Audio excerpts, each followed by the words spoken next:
everyone. I am so sorry for being late, but I am here. I am here. Now, the reason I'm late is because I was trying out a new camera switching system that I wanted to use. That way I could show both my face as well as the creation disc at the same time. But unfortunately, I don't seem to be able to have gotten it to work. I'm not exactly sure why. Excuse me. So give me just a moment. I am still working things out, getting everything set up, and we will be ready to go in a minute. Guys, let me know if you could hear me. Particles, El Primo SpongeBob? Please let me know if you can hear me and if you can see the disc. Excuse me. I am getting all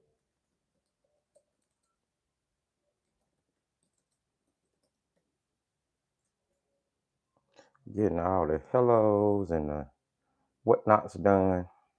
Sounds good. Great. I do not know what is going on with my new switching system. Of course, we got in a couple of new cameras. We got in a new program that allows us to switch between cameras. And a miking system, which you guys are already familiar with. Sounds great. Glad it sounds great. All right. I see that there is a little bit of delay on my side, so must be a few minutes behind. I'm going a few seconds behind, so I'm gonna restart my live on my end real quick on my tablet. Excuse me. All right. So I'm gonna give it just another minute, and then I will go ahead and get started. How's everyone today? Jump in the comment section, say hello to each other. Um, Tell me how your weekend went. Tell me how your Monday has gone so far. It is a beautiful hot day here in Texas, and I do mean hot. I have my coffee, so I'm ready to get started. Hopefully, we're going to have some fun today. Play around with some watercolor pencils, talk about some watercolor pencil techniques, and all of those good things. Um, Okay. Hello, curious artists. Um, you go right ahead. I watch lives from work all the time with them muted just so I can keep up. I really appreciate you taking time out of your day to drop on in. Marianne, hello. See, I got it. I remember. I am so glad that you're here. Looks like we have about 7 people with us. Everyone, do jump in the comment section and say hello. Um, we're going to go ahead and do an official introduction so that I will be able to edit the video for the replay crew. All right. So, hey there, hey friends. Ken here, your thrifty apprentice. Happy Monday, everyone, and welcome to our regularly scheduled weekly live. From the thumbnail, you guys have probably already been able to tell that today's video is going to touch on watercolor pencils, watercolor pencil techniques. We're really going to kind of play around. If you've never used watercolor pencils, I'm hoping this will be like a good first look, so to speak. Um, we're going to talk about different techniques. We're going to, get through a couple, well, one definitely, maybe two demo paintings, and they are going to be straightforward. We're going to keep them silhouetted. And I always go with a silhouette painting whenever people may be brand new to a medium, just because it helps to alleviate some of the pressure of having to perform and or painting something that's perfect or that you feel may be a masterpiece. Now, I will go ahead and say from the beginning that unlike a lot of other mediums, especially like watercolor paints, watercolor pencils can make a huge, I mean, the grade of watercolor pencil or the quality of the watercolor pencil can make a huge difference. Now, lower quality watercolor pencils I tend to use for sketching a lot. to kind of get down the base layer of my the base drawing of my painting, so that as I add water and I add paint, those lines will dissolve, versus using like graphite, which we all know that, if you draw too hard on your paper, those graphite lines won't go away. They're hard to erase, especially once you start adding like watercolor or other mediums to them. So that's one great use of watercolor pencils, and that's to use them as an underdrawing. And I just grabbed here um, a really budget set. This is Royal and Lang nickel watercolor pencils that I have sitting here. I do have some watercolor paper. Both of these are 100% cotton, 140 pound cold press papers. um, Light Wish here in Academy. Both of them really super great grades of paper, great papers. Those two are on my recommendation list as far as papers go. And then we're also going to be taking a look at the Stettler Carrot Aquarelle watercolor pencils. Now, I have heard so much about these pencils over the last year, a couple of years. My first introduction to them was from the Frugal Crafter. She talked about them all of the time, and it made me very curious. Now, ironically enough, it took me a couple of years to actually get them here in the studio, but I do finally have them. So I'm definitely going to be playing around with the quality of those today, just so I can start getting my head wrapped around what I think about them, because they definitely will have a review. Now, I wanted to grab, let's see here. I love the fact that I have a mic that works and allows me to walk over the studio as I work, and you guys can still hear me without losing any quality of the audio. So cool. All right, and I also grabbed this set. Now, this is a Stettler This is a drawing case, but inside the drawing case, I have my Stettler tinted watercolor pencils, and this is another set of watercolor pencils by this company. Now, this is suspected to be their top of the line watercolor pencil, because they do make other ones, but these are the ones that they target artists with, alongside the tinted watercolor pencils, which I have used several different times, and there is a review on the channel in the Thrifty Review playlist if you want to catch it. So before we crack a lack right into that, let me see what's going on in the comments. Eleanor will not will not bug you about Black Widow today. Happy to wait on your schedule per your kind explanation last week. Yeah, I actually, as I said, I actually have to get those into the studio, Eleanor. I haven't forgotten. They are on my color pencil list. The thing is, as you guys have probably heard me say so many times, I currently have one, two, three, four, five, six, seven,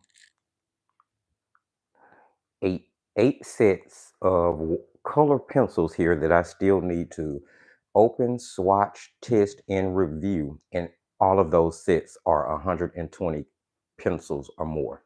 So there's a lot of color pencils here. And I do try to do things in the order that they come into the studio. So, Eleanor, I promise you, I have not forgotten about the Black Widow pencils. They are on my artist list, and I am going to be getting them, um, because I do like to try to honor as many requests as I can. Hello, Tisa. How are you, love? How are you? Can't stay long teaching today. Woohoo! She's gonna go be a great teacher. All right, guys, let me show you real quick some things that are going on in the studio before we jump into this little lesson today. Things that have come in. This is the only one I really have to show you at the moment. This is RS, and if you're not familiar with that, that's Roman Smalls. Here, um, coming up soon, we're going to have a video that's covering some different things with Roman Smalls, and a really cool sketchbook that Deca and myself found. So I just want to kind of show you guys what I have here. I've heard so much, excuse me, about these watercolors, and initially there was this little set here, a 5 color mixing starter set, that came into the studio, which I opened them and was about to pan them up. And just from the quality of the pan itself and the fact that it was a full pan, I didn't remove them from the box. I decided I was going to order a complete collection, right? So I went on to Jackson's Art and made sure I wrote down the colors I had here so I wouldn't be duplicating anything. And I ordered an additional set plus one other Roman smalls. Now, these colors look absolutely beautiful. And I love the fact that they're full pans. They're going to make them, big enough for me to get my larger brushes into, which is so super cool. And individually, I ordered a buff titanium, mainly because I want to compare it to Daniel Smith buff titanium. And I've come to discover that I really love buff titanium and what it does to other watercolors. And it also helped me understand while playing around with Daniel Smith buff titanium that I actually like opaque watercolors a lot more than I originally assumed. And here I just have Christy Rice Dahlia's palette. It's empty. That's what I'm going to be using to pan these up. I'm probably going to remove the tray because these are full pans. And between the 5-1 and 12, there's 18. And there's no way I'll get them inside of a 24 half pan metal tray. So I'm going to remove that metal tray from the palette and put some magnets on the bottom of those pans. Coming up this Wednesday, we will be having a unboxing. We are looking at another budget art set. It's going to be the Nike Pro art kit. And I just have a few things out of the kit. I don't have an entire kit sitting here with me, but I have a few things. Here's the swatch sheet. As you guys know, I've been testing in the background quite a few budget sets, which I'm going to do a massive review on. Um, my plan of attack moving forward for the rest of this year and just forward with the channel altogether is when I get in these real budget starter company sets, I'm going to be using them on the videos, but I'm not going to review each one individually. I'm gonna probably wait till I've had a chance to test 3 or 4 of those sets and then just do like a big review video where we kind of look at 3 or 4 different budget brands of paint at one time. And it's going to also open me up to be able to do um, some more subject curated things versus always having to put up a review video. As you guys know, I'm down to pre-recorded on Wednesday and Sunday. And with the way that pre-recorded is going now, with all the editing and the step up and production that I'm trying to do, we may end up going eventually to one pre-recorded live a week and one pre-recorded video and one live a week, which will still give us twice a week to hang out. So I'm not, I haven't quite made my mind up about that yet. I'm going to continue to do things the way I've been doing them throughout the rest of 2024. But there will be some channel changes coming in January 2025. I just want to go ahead and throw that out there. Um, let's, Here is the inside of the Nike Pro palette. I've used them quite a bit. They're about what you would expect from a typical budget set that you see like this. We've seen a bunch of these branded by different companies on Amazon, and it did come with its own watercolor paper, which I swatched the paints out. And well, the first thing I did was like sort of jumping into doing the front for a couple of different Christmas cards. I did a berry branch, which I felt would be really cool as the front of a Christmas card. And then this Wednesday's video, as we're looking at this set, we're actually going to be painting these vintage jingle bells. So you guys do subscribe if you haven't subscribed. Hit the notification bell if you haven't done it, so you'll get the notification when we upload and when we go live. So this video will come out this Wednesday at 10 a.m. Again, and the editing in that video is going to be really different. It's going to be what I wanted today's live to be. But I decided that I couldn't be tardy any longer. I had to stop playing around with that software and get on live. So I had to break down the multiple cameras I had set up so that I can get back to this one main camera. It was a mess. It was a mess. Let's check the comment sections, and then we are definitely going to jump into talking about watercolor pencils.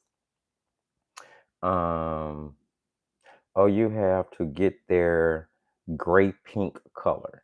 It's Misty Morning, I think. I love it more than Daniel Smith's Shadow Violet, but not as much as. Okay. So Misty Morning, I will definitely look into that. I mean, 18 colors right now. I'm gonna go ahead and get that video in the works for those. Um, I really need to try to get it out before October hits because October is going to concentrate a lot on Inktober, friends. I'm going to tell you now. If you're not familiar with Inktober and you are a thrifty fan throughout the month of October, this channel will be concentrating at least 75% of its targeted content towards Inktober. So please do Google it, see if it's something that you're interested in and that you would like to participate in. Do not let the word ink throw you off because, as you know, there are water soluble inks, and inks can also be light fast as well. If there's something that you're concerned about, you just have to find you one that is. I know Dr. PH Martin, Dr. PH Martin, is it right? Is one of them is pigment based. One of those liquids are pigment based. Then, of course, you have things like ink tints by Derwent. They're pencils, they're pan paints, they're blocks. So those are water soluble products that you could use throughout Inktober. Or you could always just grab you a regular old Sharpie. Look here, I have a regular old permanent Sharpie. There's my ink and a set of watercolors in Create. Ink and washes work great. And of course, just like World Watercolor Month or any of your other monthly challenges you've seen out there in the art community, there are going to be prompts for each day. The rules do not state that you have to stick to the prompt. The whole point of challenges like this is to simply, get you creating, get you painting. So let's start off here. So yeah, definitely look into Inktober and see if it's something that you guys will be interested in, so you will know where some of the content in October will be geared. So let's talk watercolor pencils. There are several different grades of watercolor pencils. Well, I think there are anyway. And you have different qualities that fall within those different grades. And I'm going to show you guys some different things here. So this first set here is Royal and Lang Nickel. This is 24 watercolor pencils that you can pick up at your local big box stores, no doubt about it. I know you can find them in places like Joann's. Haven't seen them in Michael's. I know Walmart normally carries them, especially on like Walmart.com. Of course, there are other just where you normally find your big box art supply sections, you can possibly find Royal and Lang Nickel in there, or you can always source them off Amazon. The 24 set is really economical. Now, let me say this. These are the type of pencils on this end of the quality spectrum where they're really great for sketching out your underpaintings, as I said earlier when we first started the live. They do carry a bit of a color payoff load. This happens to be one of the better super economical sets, but these are not the type of pencils that are going to give you super bright pigments and colors, and they may not blend as well as some of your artist quality watercolor pencils. That's not to say that these can't be used, because you guys know my motto: if it'll work, it can be used. You just have to figure out how to incorporate it into your painting style. So it's taking a little step up into artist quality would be the set that I'm going to open today and we're going to play around with, which is by Stettler Carrot Aquarelle. This is 24 watercolor pencils. These are artist pencils that are going to target what we call, uh, when we say student, meaning like collegiate, your beginner artist, your professional pencil artist that's looking for a pencil that's not quite budget, that's going to give them better quality than a budget pencil will, but it's not going to cost them as much as a professional watercolor pencil will. um, and you're going to find companies like say Stettler on that level. You can find companies like Faber-Castell on that level. Broomzeal is on that level. I'm trying to think. Prismacolor actually makes a watercolor pencil, and depending on who you ask, it's a hit or miss product. I personally like mine, um, but those would be considered artists. And then you would also take a step up into your professional realm of watercolor pencil, where you would get companies like Caran d'Ache Super Soft, Super Color Soft. I'm sorry, I said Super Soft. Wonderful company. You guys heard me say several times before, Caran d'Ache is probably my favorite pencil maker. So you have professional pencils of that sort. You find them made by Faber-Castell. Here I have 24 of the Albert Dürer watercolor pencils. Again, what we would consider along the professional line, the professional range, going to give you a huge color payoff. And I'm trying to see, yes, I think these have light fast information. Yes, they have light fast. And then, so your professional quality pencils are definitely going to be the ones that you find your light fast ratings on. Keep in mind, you want to kind of gauge your watercolor pencils just like you would your color pencils. You know, when you get a professional set of color pencils, you're not necessarily looking for pigment information, but you are looking that that color pencil set is using artisan names so that you're familiar with the colors that they're using, that the range of colors in their watercolor pencils may in some shape, form, or fashion match up with their paint range if they have it. And you're definitely looking for light fast information, because any professional color pencil or watercolor pencil of any statute typically puts the light fast information either on the packaging or on the pencil itself. Then there is also the Caran d'Ache Museum Aquarelle, which I have recently been blessed with. I'm gonna tell you guys, when I opened the box and saw this, and this is the 76 count, if I'm not mistaken, this may actually be the full range of the Museum Aquarelle pencils. I just have to tell you, I did 12 type of dances and 5 or 6, 7 backflips. I was out of breath. I was running around in circles. I had to drink water 2 or 3 times, hyperventilated, and then did it all over again. I was so excited to get these pencils. It is absolutely ridiculous. Again, like the Faber-Castell Abrador, here we're going to have watercolor pencils that are going to come with light fast information. They're going to have stock numbers, and then of course they are going to have artisan names for most of them. So there's just a look at the different, a real quick look, not too in depth, but a real quick look at the different type of watercolor pencils that are out there on the market. So just like all of your other mediums, you are going to find a difference in quality based on the company and based on who that particular product is targeting. So I typically work on 140-pound cold press paper when I use watercolor pencils. For today's video, we are going to be playing around with some cotton blocks I have here. Let's go ahead and pop these babies open. Listen, I have a little doohickey jigamadig that is meant to open packages that one of you lovely people sent me, and lo and behold, you know, Thrifty, he has misplaced it. He does not know where it is. I know it's in my art studio, but it has seemed to been eaten up by everything else that's in here. So when I get off, I'm going to definitely spend a few minutes trying to relocate that little item. It's probably in one of these drawers here. All right, so here we have the Stettler 24 karat aquarelle watercolor pencils. The rest of that is in German, excuse me.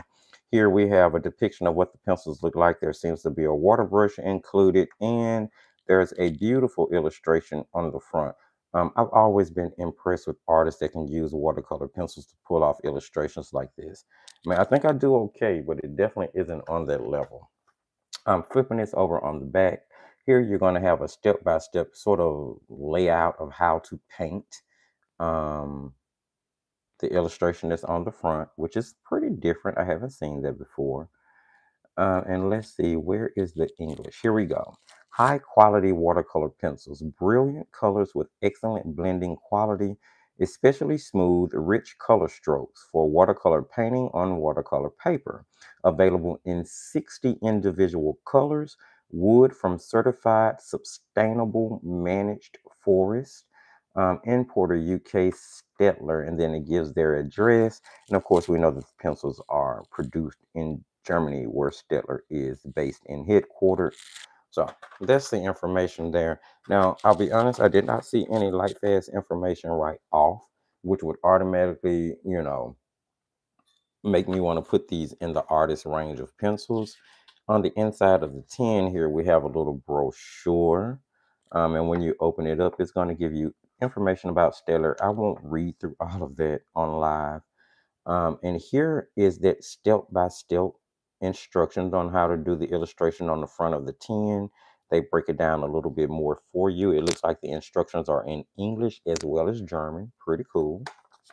Uh, other, other, other illustrations over here showing special techniques, different things that you can use, from smudging to blotting, stippling, reproduction, telling you about how to reproduce it.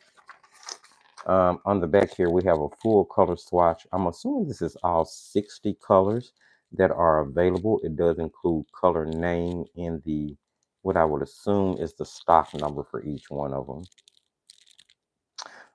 It's available in 60 different colors, sets of 12, 24, the one we're looking at now, sets of 36, sets of 48, and then, of course, the full 60 color range. All right, so that's our little brochure. See if I can get that closed back up. It wouldn't surprise me if I can't. All right, we have got a plastic molded tray on the inside, indicative of what you normally see with pencils, right? Let's see how flimsy that is, about what to be expected.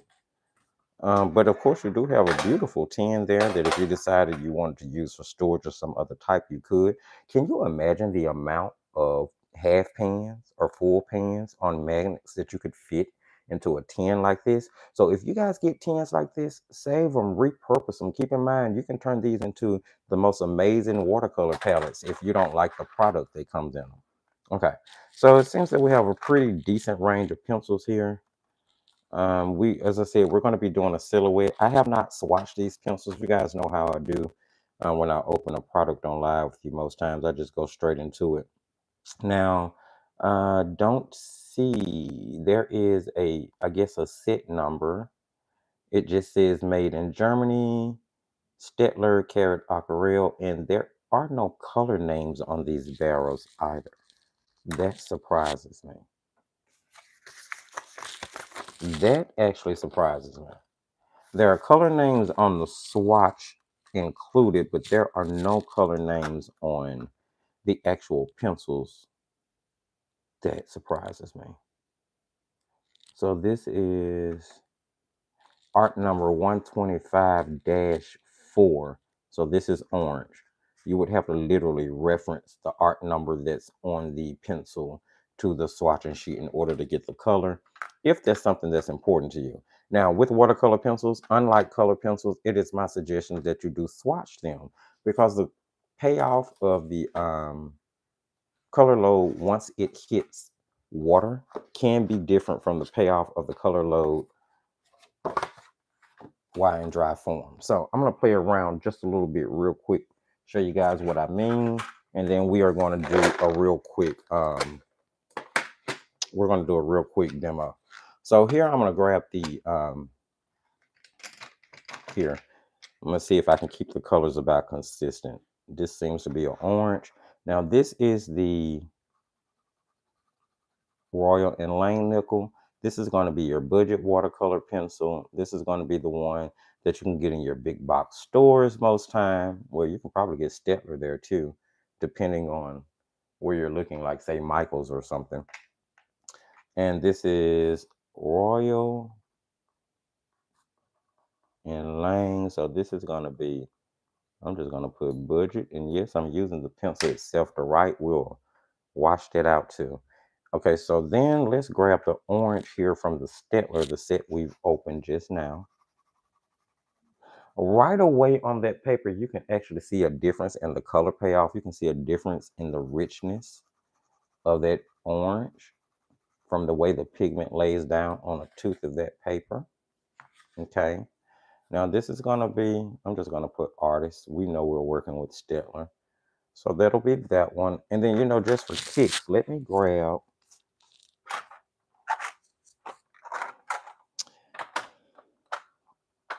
since these are the ones sitting on top here, let me grab, do I have a orange that looks like that one? It's going to be so much richer in color, but I'm going to do it. So this is a super color soft. Now, let me show you the difference. This is a professional range pencil. It's going to have the color name, the color number, and the light fast information printed on the barrel. Okay. Now, upon initial impression, it would probably seem that all of those are about the same. The difference comes when you actually start to add water into the mix. So I'm going to grab a brush, and for your watercolor pencils, watercolor crayons, watercolor oil pastels, anything of that nature, I always suggest you use a golden tack line brush, so that you'll have something with bristles that are, firm enough to push that pigment around on the pencil, on the paper. What am I looking for? Does it really matter, Ken? I think I'm making a bigger deal out of what brush to use right now than I really need to be doing. I'm just gonna grab this one. It is what it is. So I'm using what is this? A cat's tongue? Okay. First things first with watercolor pencils, you do not want too much water on your brush. Water control is very important. The cheaper the pencil, the lesser the quality of the pencil, should I say, you are going to find that if you have too much water on your brush, it's going to lift. Now, all qualities will lift, let's be clear. But the cheaper ones have the tendency to lift more if you have too much water on your brush. And I'm just going to blend that out into a swatch. And actually, for a budget pencil, that actually released really easily, really well, which is why I still have it set. As I said, they're great for underpaintings. I'm going to swatch these on out, and then I'll check the comment section. See what you guys are saying. See if you've used watercolor pencils, what you think of them. Now, look at the difference in the payoff of that one. Wow. Guys, look at that. Looky, looky, looky, looky, looky. That's a beautiful pencil. That's amazing. Same amount of water, same amount of pressure. Now, I do have a studio tile sitting here that after I rinse my brush, I am getting rid of any excess water by just kind of, tapping it on my tile before I take it to. And then this is the Karen Dosh pencil.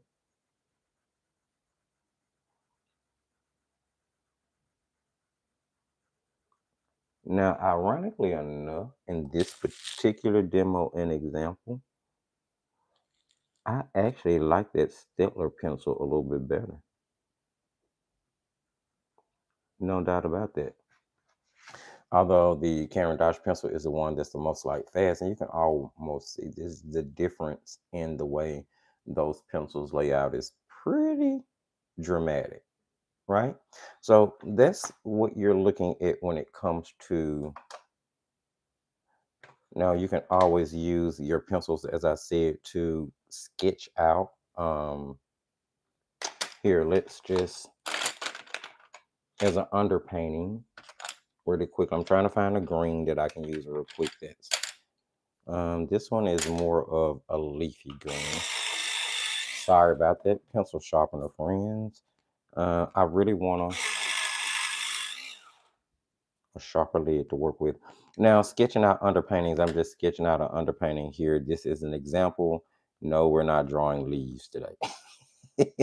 uh, but this is just an example. This is not even a real leaf. I'm just showing you something.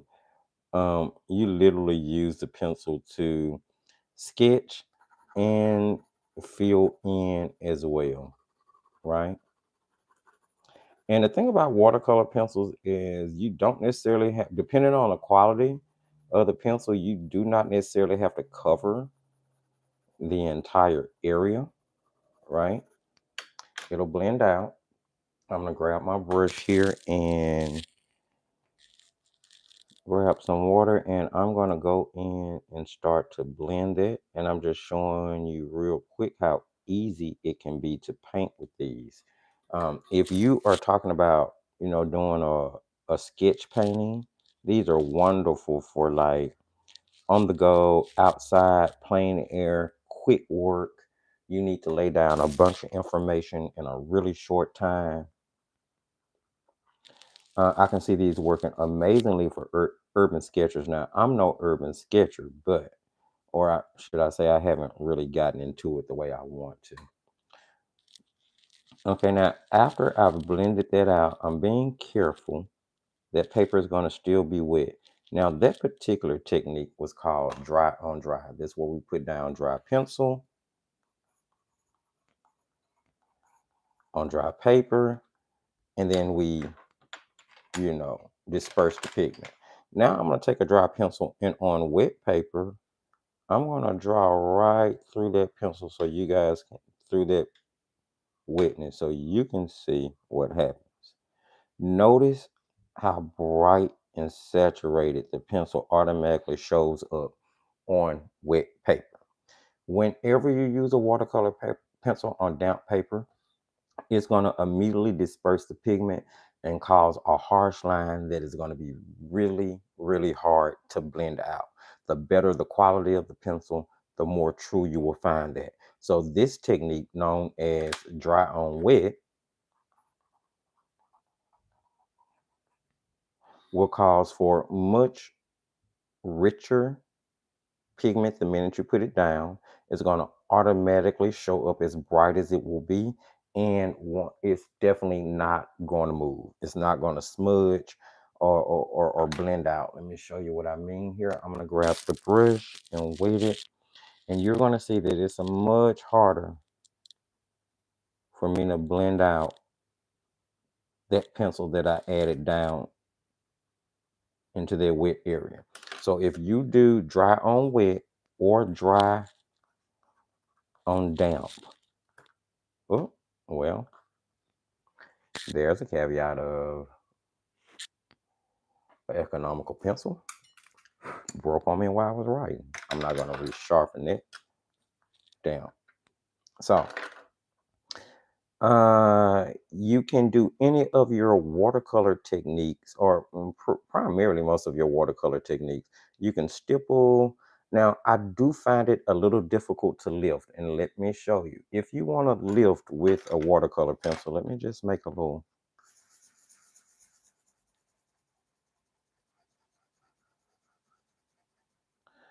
Remember when I told you earlier that you have to have water control? The more water you use, the more a watercolor pencil is going to lift, right? Now you see how that spread out just fine. I'm gonna actually grab more water on that brush, and this time I'm not really wiping it off. Look what happened. Do you see how it pushes the pigment out to the perimeter?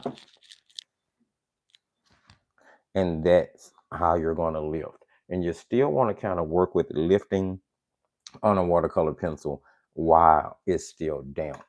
Here's why. If you try to lift after it has dried down into the fabric of the paper, you're not going to get much of anything happening. You'll get a little release, but it won't be as much as if you do it while it's still. And I'll be honest, you're not just going to get back to the white. I've never gotten back to the white of the paper with a watercolor pencil. So all of those are some things that you want to keep in mind. Let's jump in the comment section. Let me know what you're thinking right now, friends. If you're here with us, drop a little comment in the comment section. Let me know what you're thinking about watercolor pencils so far. And we are going to be moving into doing a little quick demo here in just a moment. It's time for me to order some more of this paper. Listen, let me tell you, this is a wonder. I love this paper. This is Light Wish, 100% cotton watercolor paper. I'm not sure who is white labeling this paper for Light Wish. More than likely Paul Rubens, possibly because they work with Paul Rubens super, super close. But this is a medium grain, 100% cotton paper block. I grab it to do a lot of things, and you guys have seen me working on this watercolor block in several different videos. And right now, if I'm not mistaken, on Amazon, you can get two of these blocks for like $14-15. Amazing, amazing, amazing. I like it about as much as I like Academy. So, what's going on in the comment section with you guys? Let me see. A similar color from Bean. Okay, so Daniel Smith, the Shadow Violet, that's what we're talking about. I'm not sure if Tisa is still here. Isabel, Michigan. Hello, Michigan. Hello, hello. You have yet to do the Inktober challenge. Hey, I say look it up. It is amazing fun. I have such a ball every year. This will be like maybe my third or fourth year participating in Inktober. Um, and with each year, I'm starting to do more and more of it. I'm gonna try to complete all of it this year. It just depends on how my schedule goes. Eleanor, I have the 12 pencil set of ink tints. Love them, but want to expand the color palette with cheaper ink pencils. Um, I have, let's see here. What do I have? The ink tints 12 pencils. Now, I don't have any more than the 12 set, and I'm gonna tell you why. I don't have any more than the 12 set because I have all 72 of the ink tints blocks, and I have the 24 ink tints pan paints. So I thought to myself, I don't know if I want to purchase the entire line of ink tints pencils since I have the entire line of both of its counterparts. With that being said, there is a huge formulation difference between the pencils and the blocks and the paints. They do not all perform the same, and I'm speaking based on experience. This is not something I heard. The blocks are going to have a more matte, gritty, granulation texture. The pencils are going to be super smooth, super bright, super vibrant. And the paints are somewhere in between. That's kind of how I see the ink tints line of products. Beautiful line of products, amazing pencils. The wonderful thing about these is that, for the most part, once they dry, it's super hard to relift them. They won't reactivate. Um, so it's real easy to build. And because they are ink based versus pigment based, they're supposed to be super, super transparent. So really love my ink tint set. I am on the ropes about whether I'm going to buy the complete pencil set. However, I will say I'm not against it. I'm definitely not against it. But I completely agree with you, Eleanor. Ink Tints is a wonderful, wonderful pencil. However, this is not a watercolor pencil per se. Okay. This is a water soluble pencil that has more of an ink base versus being pigment based. So that is definitely something to keep in mind about the ink tints. Now, Doran does say that these are light fast, and things that I've created with them have lasted with no issues. I haven't had any fading issues. But it is, I do feel that I need to point out that when it comes to ink tints products, the reason ink is so prevalent is because those are ink based products versus being pigment based. And just for those people who may not have known that. See, Eleanor, when you find the doohickey, please post. Had a devil of a time last night opening a highly sealed box of seed beads for What's that? Stitch Project? Listen, I don't know where my doohickey is, Eleanor. I'm telling you, it's a cool doohickey. It's a little uh oh, and if you're new to the channel, yes, I will use words that you will soon come to understand the meaning of if you just keep listening. But there's this little contraption, this little doohickey contraption that's got like a safe plastic blade sticking out of the end of it that you use to open packages and boxes with. And I know who sent it. I think it was Amy. I think Amy sent it to me because most of you guys who have followed me for a while know that I struggle tremendously with open packaging, especially on camera. I never have an issue off camera, but on camera, there's always an issue. And I do not know where the thing is. Amazing. I cleaned up my studio. See, that's what happens when you clean up. That's why I don't clean up my studio because I know where everything is. The minute I clean up, I don't know where anything is. It's ridiculous. Okay.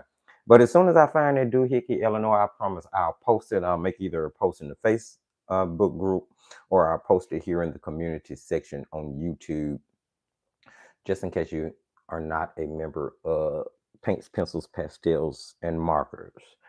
Okay, let's see. Hello, Kiana. How are you? And speaking of doohickey, I made a comment. I started a little comment on my video, this past video that came out. People found it quite hilarious. The "You Bet Your Paint Brushes and Sponges," and that is definitely going to be a new little catchphrase. I'm trying to do like pencil bags and things of that nature that have my artwork on the front and a couple of little catchphrases. Of course, one of them will be just keep creating. One of them is "Go for the juggler." One of them will be "You bet your paint brushes and sponges." And I might even need to add in, where's that doohickey? Because I'm always looking for a doohickey around here. All right. Anywho, let me remove this top sheet. Yes, don't talk about me. I'm using a butter knife. You guys know I will use whatever's sitting around me. Although my palette knife literally is just right across from me. It is what it is though. So we're gonna take off that and let's create. I didn't intend on creating anything this big, but let's go. Let's do, what do you guys want to do? I said I was gonna do a silhouette painting because I want to keep my first rodeo with these pretty easy. So that's what we're gonna do. I'm going to refer to the swatching sheet for color reference. Again, there are no color names on these until I get used to them. Let's go for, I'm looking for something. Now, indigo seems to be in the Prussian range. So we'll use it at the top. Number 36 is what they say it is. I'm not sure if it's in here. It might not be in here. This is the complete range. So 33 is cobalt blue. So let's go for cobalt blue. How unfortunate there's no indigo in here. So I'm definitely going to grab the black. And let's go for the purple because it's going to make a pretty decent color nighttime sky. This is number 6. So this color is violet. So I'm using violet, black, cobalt blue, I think those are going to be the only colors I need to create both the sky and the water. Those might be the only 3 pencils we used, period. This is going to be pretty big. I didn't intend for it to be, but let's go. Let's make this happen. I'm going to use the cobalt blue, and we are going to put in a horizon really quick.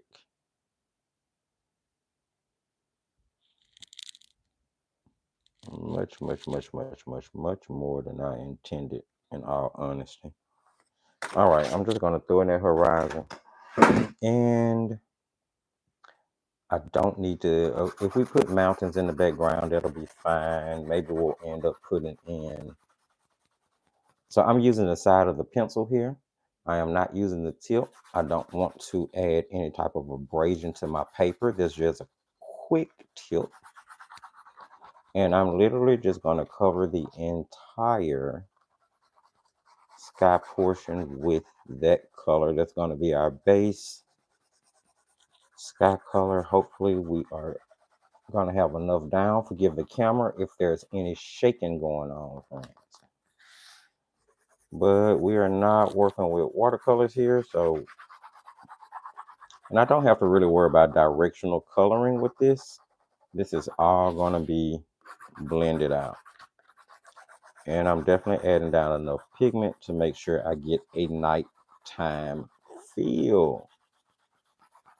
But don't worry, we're going to be looking at other techniques just in case we didn't cover enough.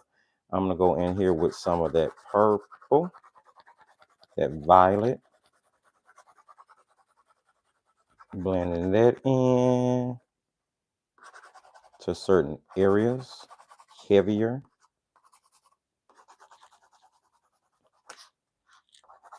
Just like you would be creating a sky with your paints. You just have much more control because you're putting the pigment down. All right.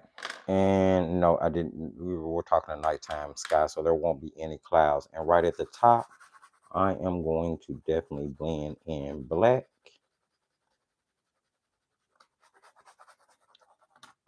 To mix that in. And this is going to give us a good idea of how these pencils are going to mix on the paper. And then I'm just going to come down through that and swipe some black so that we can darken these colors up a little bit. Now, hopefully this all works out on camera.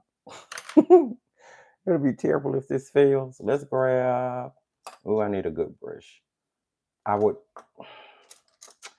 suggest a flat, actually, with the area this big. A flat synthetic brush. What do I have here? 3/4 flat.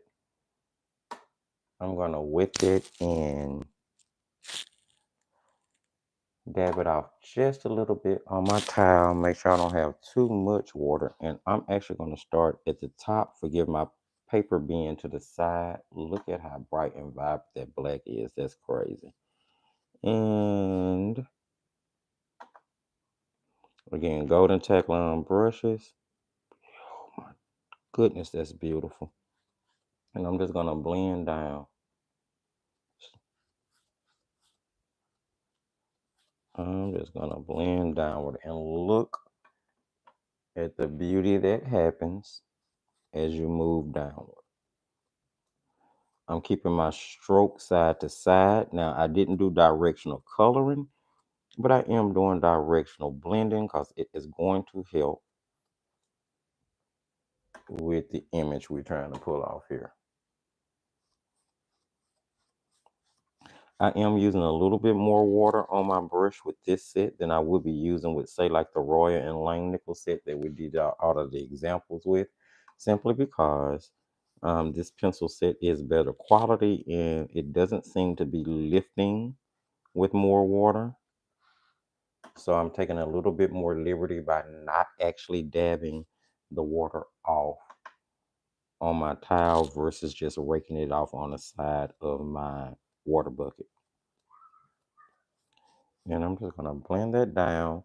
I'll turn it around to make it easier to blend from the bottom of the horizon. Try to keep that horizon line, although I'm not going to be too concerned with it. We really actually could have gone ahead and blended, put all the color in, including for the water area. But you know what? I decided I wanted to do that separate just so you guys could see. Now, this is the point where if your color is not dark or saturated enough for you, you would go ahead and add more color in. And I wouldn't suggest you going on damp paper because we remember from our example earlier what's going to happen if you use that watercolor pencil on that wet paper. It's going to cause a harsh dark line that is going to be super, super, super hard to blend out. Now, I have a couple of palettes over here that I really should have cleaned before we got started. As I told you, I was playing around with trying to get that live stuff right. Let me see if I can just clean an area really quick. Where is mine? I just need like a couple of these little areas cleaned up. So I'm going to see what I can do without having to get up and go clean this out over the sink, because I don't want to stop right now. So I'm going to show you this little palette. This is a little plastic palette.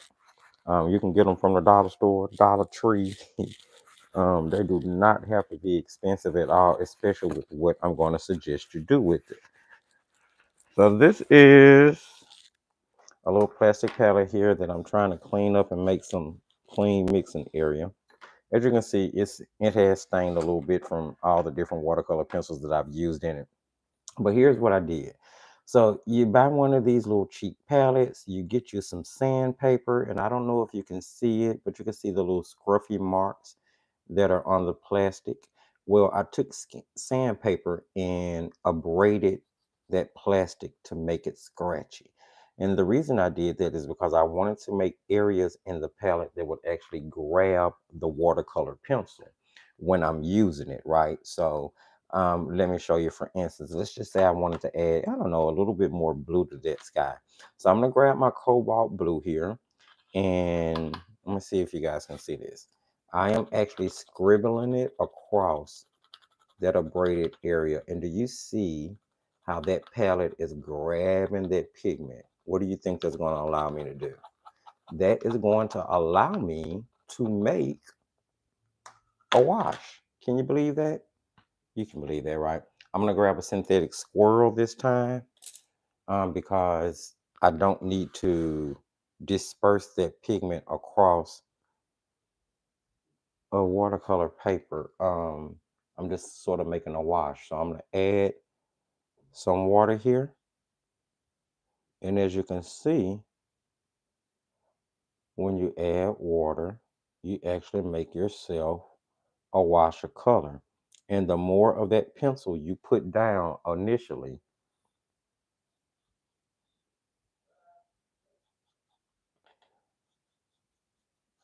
now what I need to do is make sure to reblend all that, because I really did just put that blue there. And as you can see, you can add color, more color in if you need to. One thing I will tell you about watercolor pencils though, once you wet the tip of one, give it time to dry. Please give it time to dry once you wet the tip of one. I just wanted to even that out. Hopefully it won't be too much of a blend difference, but I just wanted you to see how you can actually add more color in to that sky area if you needed to, by simply um, little cheap palette like this, or finding you any little plastic thing that you can use sandpaper to scratch up, because that abrased surface is going to give you what you need. All right, let's see. I did just put that in the water, but we should be good. I'm going to go ahead and work on the water area. Great thing about watercolor pencils are that you do not necessarily have to worry about them running into each other. So put a lot more towards the horizon. And I am going to leave white space as I move down. And I will actually blend the same way, right? Grab my purple pencil, and we're going to put some purple patches in, because, you know, that would be reflecting. And the water is typically what I end up putting more work into. Sky's a pretty easy thing, especially if you're going to be um, putting things in the background, mountains, trees, things of that nature. We're probably going to put some mountains back there. We'll put a couple of light poles and connect them together, make sort of a maybe a country scene or something. I don't know. And then I'm gonna grab some black. I'm using the black a little bit more back towards the back, not too much. And then it would also be here towards the bottom more than anything. Now I'm actually gonna put that black down and I'm gonna go back in on top of that with that cobalt blue. And you can actually see the colors mix on the paper and start to create other colors. So your watercolor pencils will mix just like your paints will. And I'll show you guys that. Like if we wanted to grab, let's see, blue, I'm put down a little blue here so you can see that since we happen to be using that one. And yellow and blue make green. So let's grab a yellow right quick. And we'll start to mix that into that blue. And you can actually start to see a green tint almost form on the paper. And then let's just blend those together. And I just want to show you, you can mix these. And there we have a beautiful green made from that blue and yellow. So just like your paints, you can mix to make clean secondary colors, okay? So do not let the fact that this is a pencil scare you. You can pull off just as many techniques, just as many things as you can with your paints, with your pencils. Will they have a more sketchy vibe? Of course, it's a pencil. Um, but that's all a part of it. You have to trust the process. I'm gonna do this water right quick and then I'll check the comments section because we will still be waiting on the top part of our paper to dry a little bit. I was hoping not to have to break out a hair dryer because I hate doing it to you guys on live. We will see. All right, let's go in and start blending some of this. I'm gonna start at the back. Keep my horizon as straight as I can. It's not a huge deal. And then I'm blending, moving back and forth.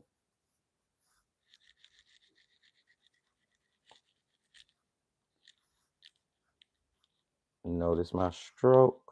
I've got that brush on the tip, not the belly. I'm using the tip and I'm using a horizontal stroke to go back and forth.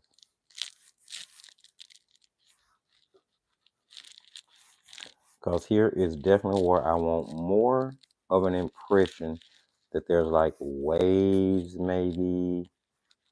And I'm trying to keep this simple for you guys. Didn't want to do too complicated of a composition, especially if this was maybe your first time experiencing watercolor pencils, first time hearing about them, seeing them. I definitely did not want to scare anybody off because I know most people are intimidated by watercolor pencils, and I've never really understood it because they are a super forgiving and super versatile medium, can be used for so many things.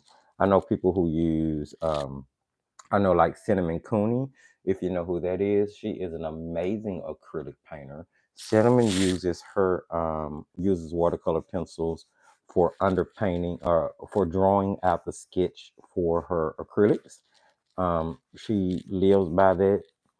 Um, I've heard Lindsay say she's used watercolor pencils under her oil paintings and things, which I think is pretty cool.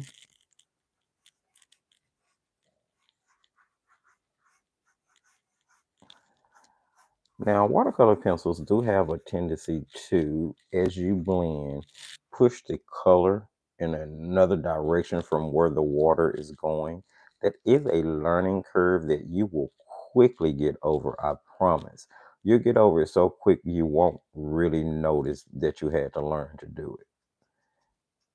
It's just like when you recognize the quality of your different paints and you realize that one particular color may do something that another color doesn't, right?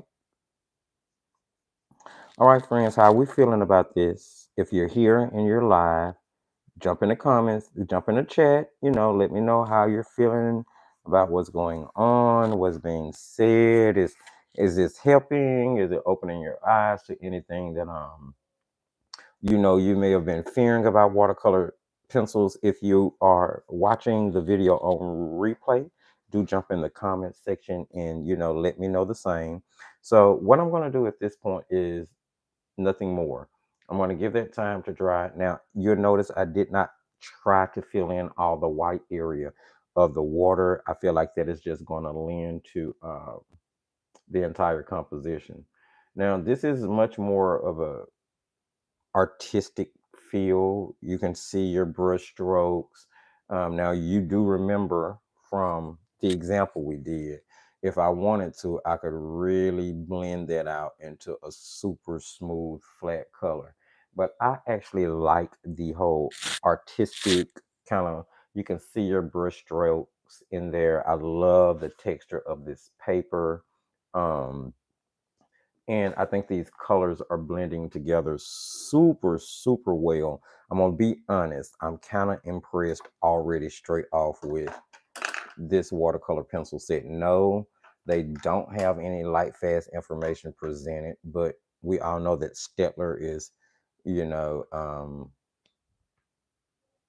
I don't know, how would you compare Stettler? Stettler is, eh, I personally think that their products are better than Crayola. So I wouldn't say like the Crayola of Germany. Um,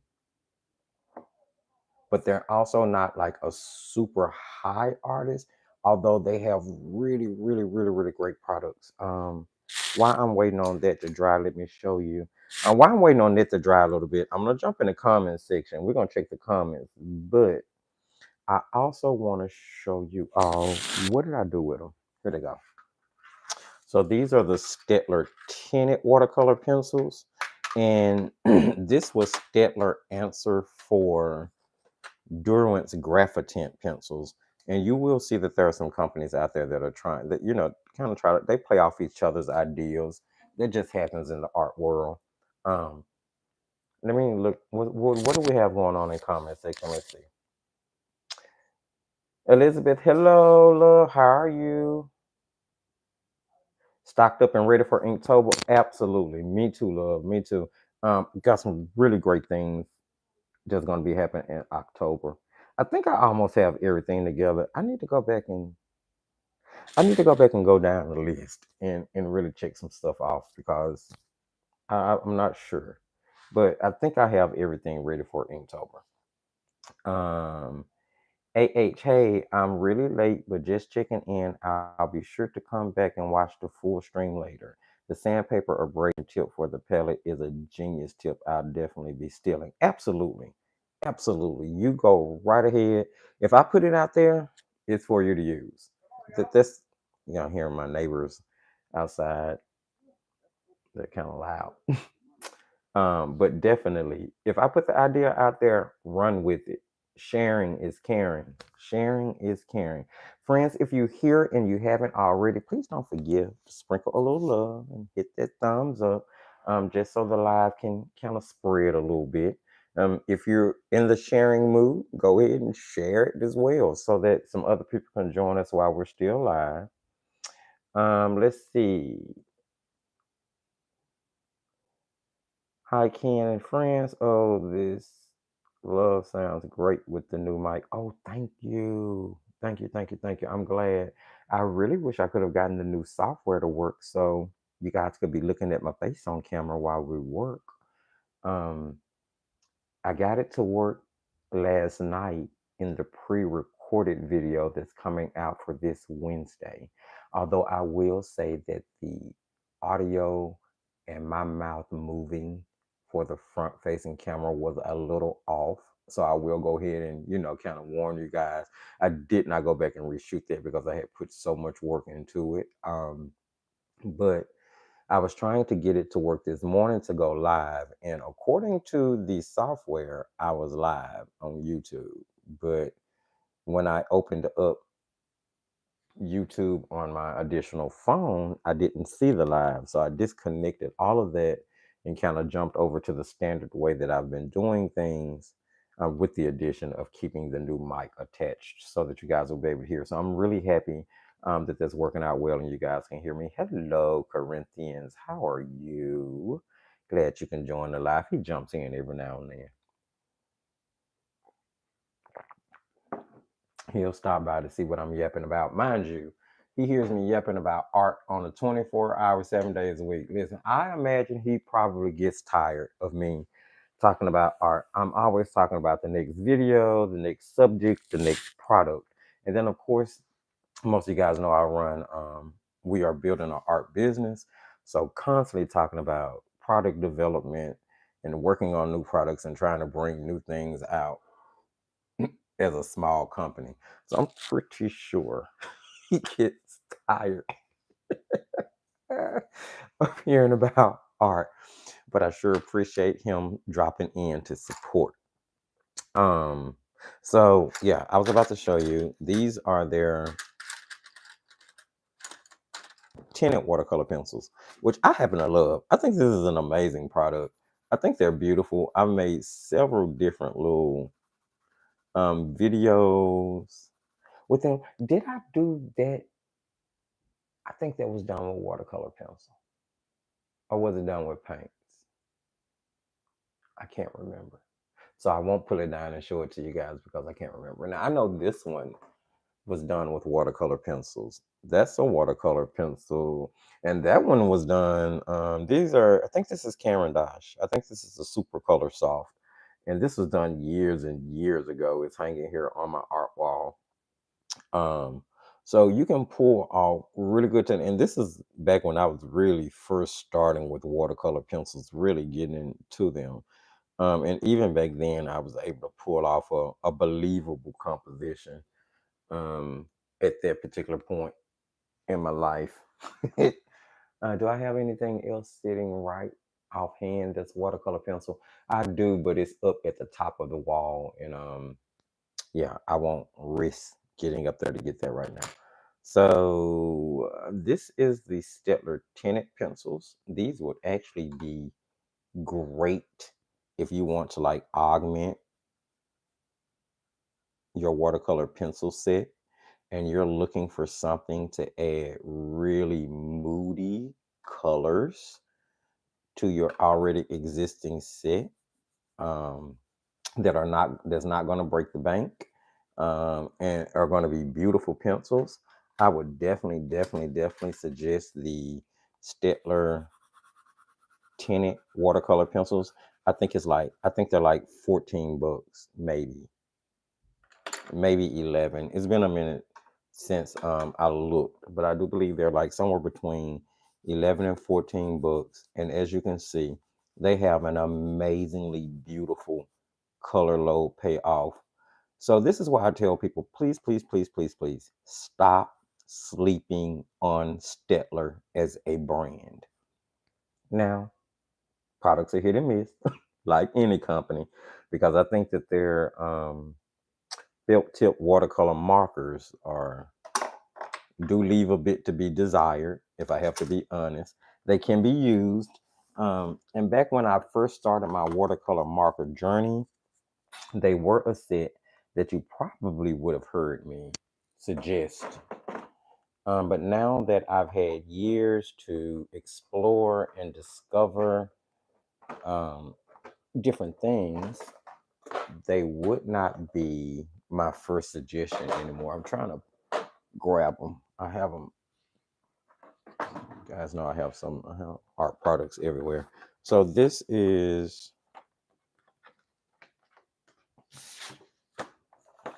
of course, not the tin they come in. They come in a box. I just keep them in this tin. So these are Stettler water soluble markers. Now this is a horse of a different beast. Stettler is, as I said, an amazing company. I love their pencils. This one is one that I'm not quite. It's originally, like I said, originally I thought the markers were amazing markers. Um, until I started to discover what amazing markers are. right? Especially in the watercolor realm. Now I'm going to blend this out with some water and let you see what I mean here.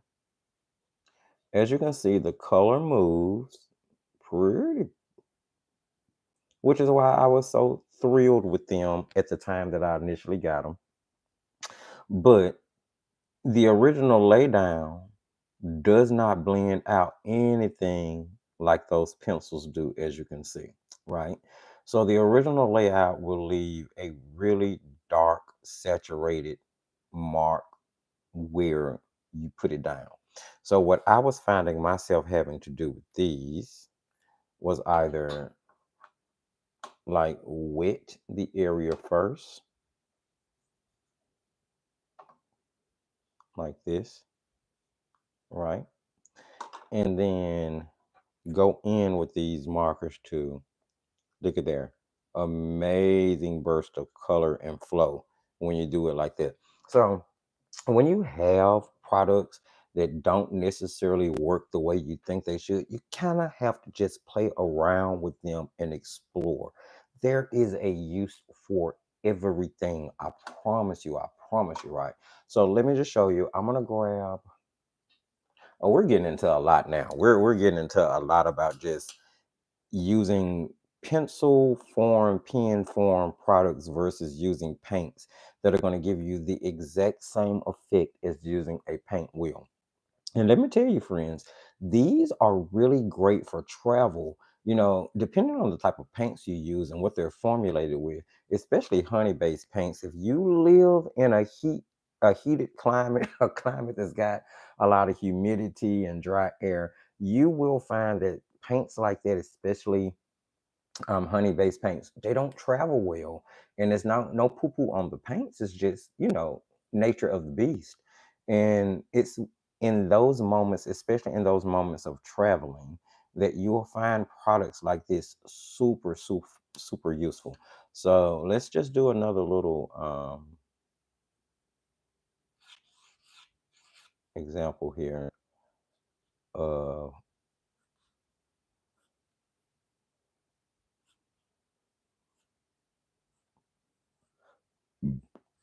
I just want to show you um, what I mean with these markers. Now, with these markers, this would be the marker where you would kind of flick up your ink and start to create your shadow first, right? And then you would go in with water and you would blend the rest of the color out to be lighter, keeping in mind that where you put that original color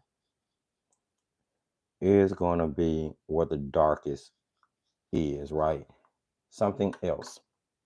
When it comes to markers like this, the more color you put in, the more it's going to spread outside whatever area you may be working in. So always keep that in mind.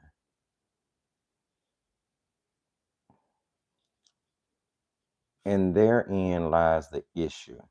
Because now I have a really strong color at that base that I really can't blend out the way I want to.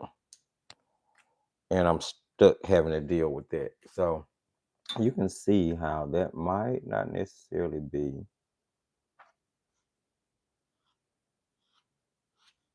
I'm just playing now. I'm just letting you see how they move in that once it's wet. So there are ways to use your products. You really just have to kind of play around with them. But yeah, the Stettler, I think these are called dual tip watercolor brush pen or watercolor brush pen, I think it's called. I would probably, I mean, they're okay for like practicing and playing around with, but I probably wouldn't necessarily recommend these as a watercolor marker. I have found that they work pretty well when you're not going to add water to them and you're just using them to blend. So, you know, if you kind of want to use them like sort of an alcohol marker. Um, but if you decide to use them in this aspect, just keep things like that in mind, that they tend to work better with the surface already being wet going into them than they do blending out from being dry. So that's the difference. So not every single product from a company is going to be absolutely amazing. However, I think that Stetler makes a pretty good brand of pencils all the way around. I've never been disappointed with any of their pencils. I continue to buy them um, or support them. Let's see. I think that's dry enough. Let's go ahead and jump back into doing this. I have a meeting later, guys. I'm so excited. I have a meeting uh, with Christy Rice. We have a Zoom meeting today where we're going to be going over some different things, and she's going to be helping me with um, she's going to be helping me with some stuff. You guys know I'm really working on building the whole business aspect of things, and I really want to get a couple of different products out that are thrifty ideas, thrifty designed, budget friendly, super high quality. Of course, you guys already know about the Bamboo Voyager palette, which is our first branded product, which was released. It is a white labeled product, but it's a 100% bamboo palette that has 24 empty half pans already included. So you're getting a really cool footprint, a really cool palette. I'm grabbing it so you guys can see it. And these, look at this. This is the swatching sheet for those Karen Dosh Super Color Soft pencils. Look at those beautiful colors. Aren't those amazing? I just love them. I cannot wait to get into the Museum Aquarelle pencils though, because they're supposed to be a step above these. So I just cannot wait until they show up and show out. Oh, they're already here, but show out. So this is the Bamboo Voyager palette. I had so much trouble with getting this palette released. I'm not going to even fib to you guys. It was quite an adventure, and ultimately the product did not come out. I'm satisfied enough with it to sell it. Satisfied enough with it that it has my branding on it, and you know, most people realizing that it is a white label product. Um, I love the way it opens. I love the fact that it has the 24 half pans included already. That you get a lot of room for paint, really small footprint. Love the slide door on top, which is really different from any other palette. um, Sustainable 100% bamboo wood. I mean, you can find a link in the video description or most video descriptions on the channel where you can buy that directly, or you can get it on Etsy if it's something you're interested in supporting the channel with. But that is our first branded product, and we are working on the second one to go ahead and get it out. So that's kind of the thing, some of the things that Christy and I will be touching on. That way, I no longer have to white label my products, but instead, literally build and design my products from the ground up. Um, yeah, so that they're 100% uniquely defiant. Okay, I think this is dry enough. What do we want to do? We want to put some mountains in the background because we have sky and water here, so we definitely need something to break that up. I always throw mountains in the background. Let's see. You know what? Let's really get inventive here. Let's put in, let's make it a little bit bigger. Let's put in a little mountain range back here. Sketch that in. And we will be using, well, you can use pure black, but I tell you what, I'm probably going to mix black and let's do purple since we've been using purple. And I am just drawing along that horizon line. I'm not really worried about it being straight, mainly because any leftover or residual black, I'll pull it down into the water area as shadow. So again, silhouette paintings are really forgiving. I am just coloring in as I go so you guys can see what I am doing. Let's put another one kind of, yeah, I have to have a particular shape to them. Put a second one over here. And I tell you what, let's make blue recedes. So let's put purple on top of that black for this one. And what I want to do is give a bit of a color difference between the two so you really can see the difference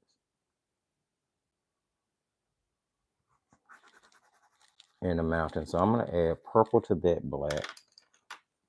And for this mountain, I'll go ahead and start adding blue in.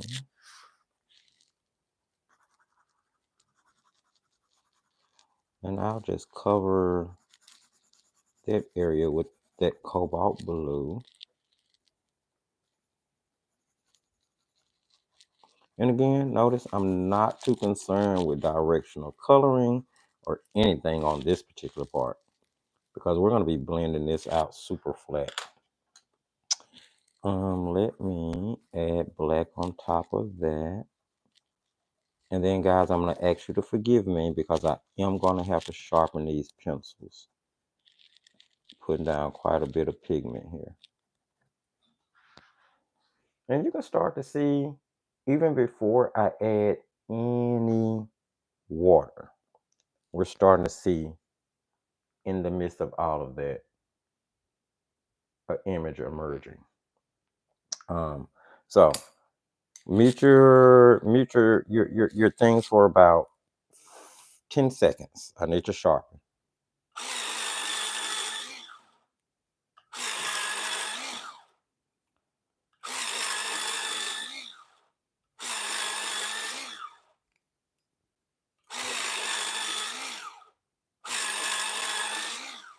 All right. There we go. Sharpen well. Now those are domes, so you can't see if those are centered, but look at that. Look at how they sharpen. All three of them pretty centered legs. Now I'm hoping that they are just as stable and that they don't do a lot of breaking. But so far so good. This is my first time with these pencils. I've been so anxious to get my hands on them. And I have to say I am not disappointed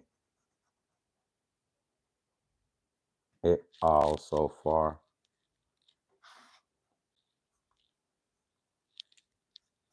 Not at all.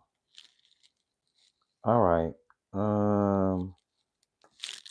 Before I blend that out, I guess I'll go ahead and start putting shadow. Now, what I want to do is try to follow the outline, but I'm not being too, and I'm just going to keep it white down here. I tell you what, let's blend out.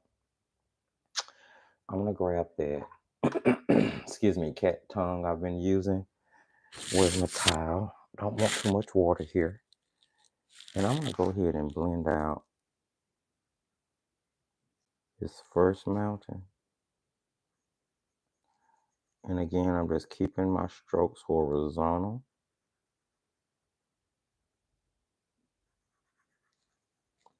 Now, this would be a beautiful, perfect, amazing place to use your palette technique if you wanted to blend this out.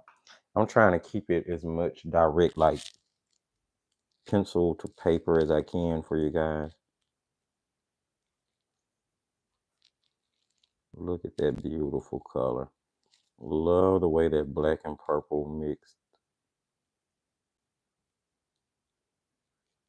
Love that. And I may actually go back and put another layer of purple on top of that, just so I can make sure we definitely have some distinguishing difference between which one of those mountains is in the front and which one of them is being pushed back. Okay, let's do the other side. I'll check comments and see where we are in just a second. Now this side we should be able to see a little bit more blue in, and hopefully it'll recede and push back a little more.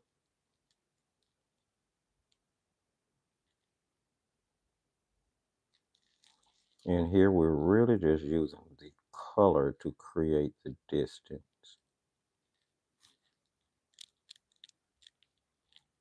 And I am blending right to left to keep it pretty smooth.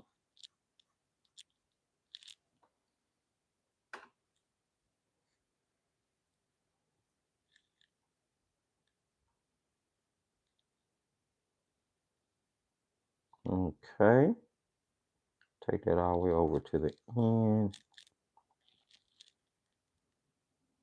Now there are some wonderful, wonderful color pencil channels out there.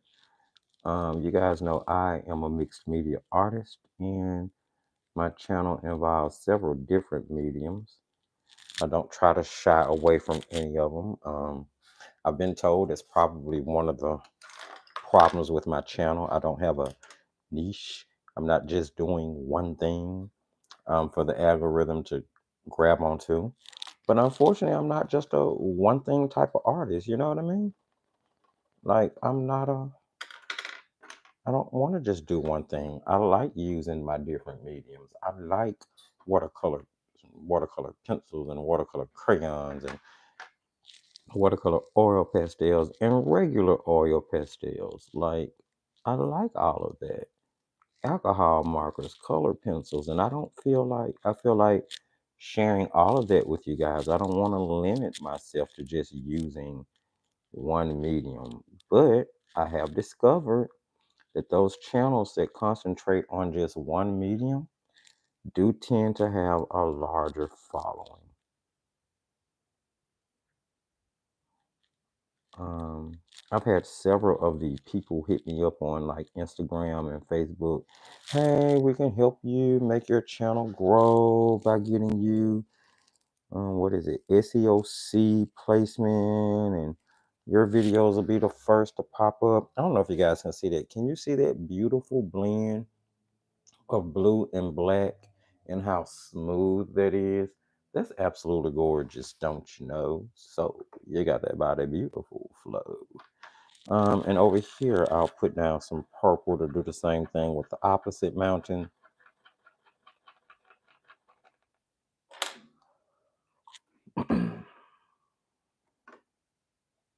And look at how well they design. I love these pencils. I love these pencils. Do, do. And I'm just gonna put a purple tint on top of this mountain up front.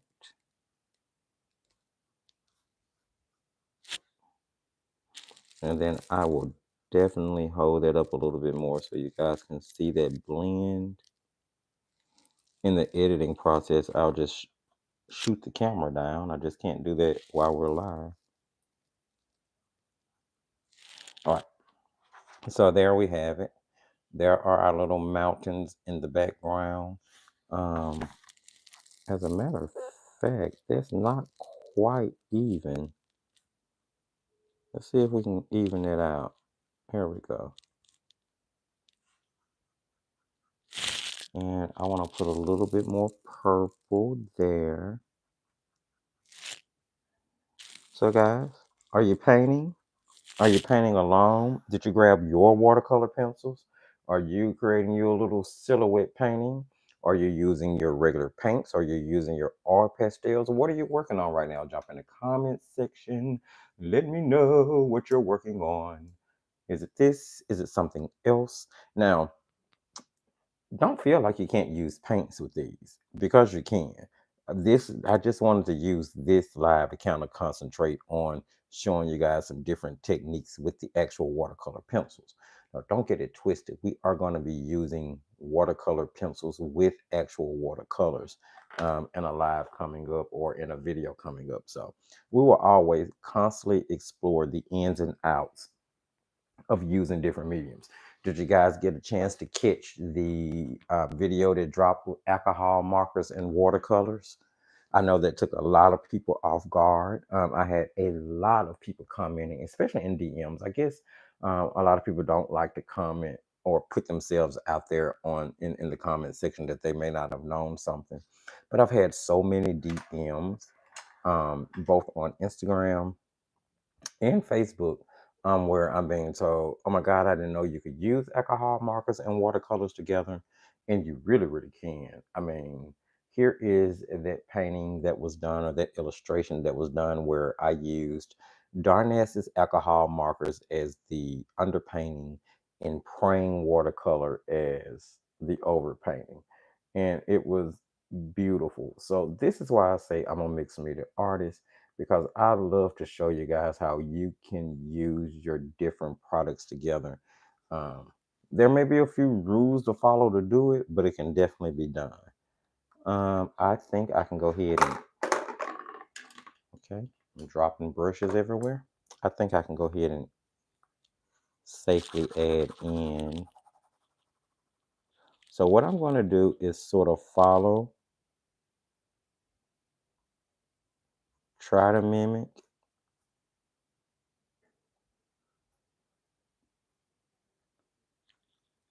the shape of that mountain right beneath it.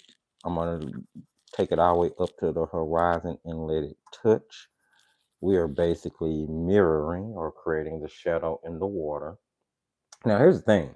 You can use your pencils, your watercolor pencils, like color pencils. There is no rule written anywhere that says you actually have to dissolve the watercolor pencil pigment with water. As you can see, I just laid that down and it created a shadow. I really do not have to blend that out if I don't want to. Which has always been something I've tried to express with friends, letting them know, hey, there is no set rule that says that. You can actually use them on, you can lay down your first layer of watercolor pencils, blend it out, and you know how you would typically top things with a layer of color pencils. You can go back with that same watercolor pencil and use it in place of a color pencil, especially if you've used watercolor pencils as your first layer. Now you will want to kind of test it out and make sure that the pencil you have is not one that smudges, because some of the more budget grade watercolor pencils will smudge. They do tend to have a scratchy payoff to them. You will definitely hear the pigment releasing against the paper. Um, but yeah, that looks pretty decent. As far as we need to add something else to it. What else do I need to add to it? We need to I really love the way it looks like. You know, it's really dark there. We'll definitely be adding a moon so that we can pick up on this reflective area right here in this part to show that, you know, there definitely looks to be like some moonlight lighting up the place. Now, what's funny is I didn't add any of that into the sky, which is going to be fine, because once the moon is up there, your eye will naturally fool you into believing that there's light in the air, in the sky. Watch what I tell you. And I'm still trying to decide if I actually want to blend out the shadow. I really don't mind the way it looks at the moment. So I'll make my mind up about that. Let's check the comment section and see how far I'm in at the moment. So we're over an hour and a half, just barely over an hour and a half. Okay. So let's see. It took a week, but I finally unboxed my Voyager palette. I'm so excited to feel it and have it on my desk. Nice. I'm glad you got it unboxed. Hopefully you enjoy it. It's a really stable palette. It really is.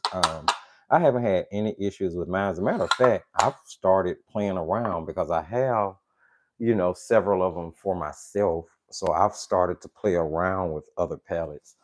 I'm gonna show you guys a little sneak peek of something I'm working on in the background. I haven't quite got it all done yet, but here is one of the bamboo palettes that I have taken the cover off. I've covered with um,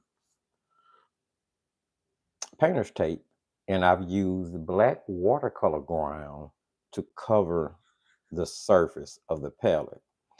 And I'm going to be using gouache and metallic watercolors in order to paint a pattern on the front, uh, just for one, just for one of my backup palettes. I'm throwing half pans everywhere. But yeah, like I said, I'm glad you got yours. I hope you enjoy it. Please fill it up with your favorite paints. I know Tisa has hers, and she filled hers with some paints that she loves. She even made a reel and tagged me in it on Instagram so that I could see. So definitely, once you get it filled, do a post in the Facebook group if you're a member, or put it on Instagram and tag me so I can see and put it as a part of the videos for the palette collection.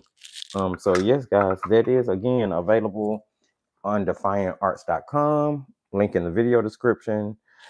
Available through direct pay link in the video description. Available on Etsy, link in the video description. And I'm gonna also go ahead and throw out their Patreon members. I am so excited about continuing our project tonight.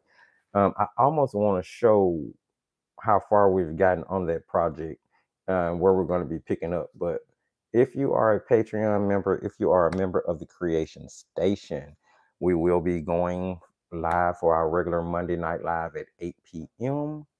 Central Standard Time tonight. So don't forget to jump on over to the Creation Station so we can continue to work. Again, friends, if you're here and you haven't, go ahead and sprinkle a little love, hit that thumbs up buttons for me. And I'm going to check the video description, see if we, comment chat. I'm going to get it right in a minute. See if we had any suggestions about what else to throw in this little painting. Hey, glad to be here. Hello, Real Kitchen Diva. Glad that you made it, friend. I love to see all of my regular friends popping in.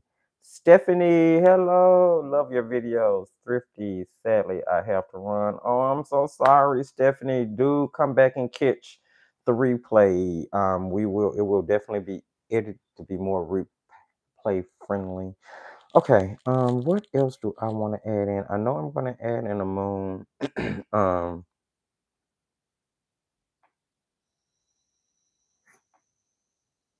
I know I'm going to add in a moon, but all of a sudden a line came off the corner of the paper, so I'm assuming I'm adding something in here off the edge of the paper too. I'm assuming because I've already started making the lines. So let's throw in, I don't know, we'll make some cattails. Make some little circles there. A few cattails here. And with it being a silhouette painting, we don't have to really worry about much other than just drawing out the shape.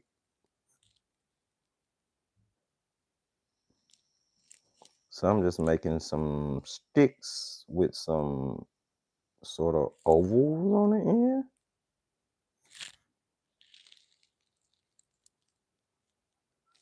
Yeah. Not that cattails will really grow on branches like that, Ken. Um,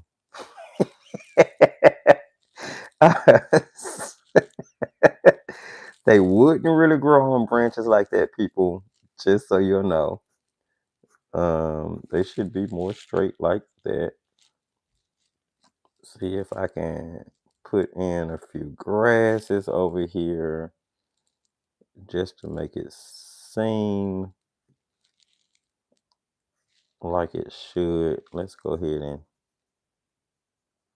I'm going to leave a little sliver of color in between because I don't want it to get like so jumbled over here you can't really see what's going on. And you know what?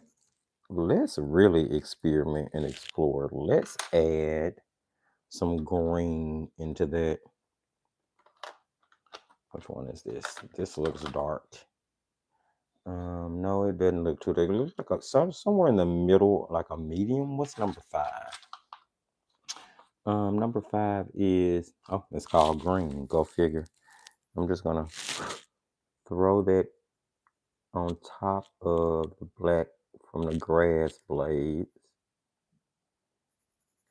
Who said you can't use black and add color?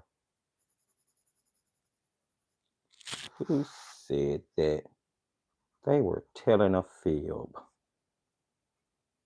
Stop being scared of your black and white paints, black and white products, period. I really feel like it needs to be another little one over here. Okay, we'll make it stick up off the end. I like for things to go off the end of the paper, give scale a little bit. And then I would throw green on top of that one as well. Now again, you do not have to blend these out. Notice I haven't done any blending yet. Now am I going to? Of course, but I haven't done any yet. And let's grab the brown too. Since we're adding color in, we're exploring. I'm going to use that brown to hit those and separate them and make them look like actual cattails. And then the tip of it, I'll do with the light brown. Mix that right over the black.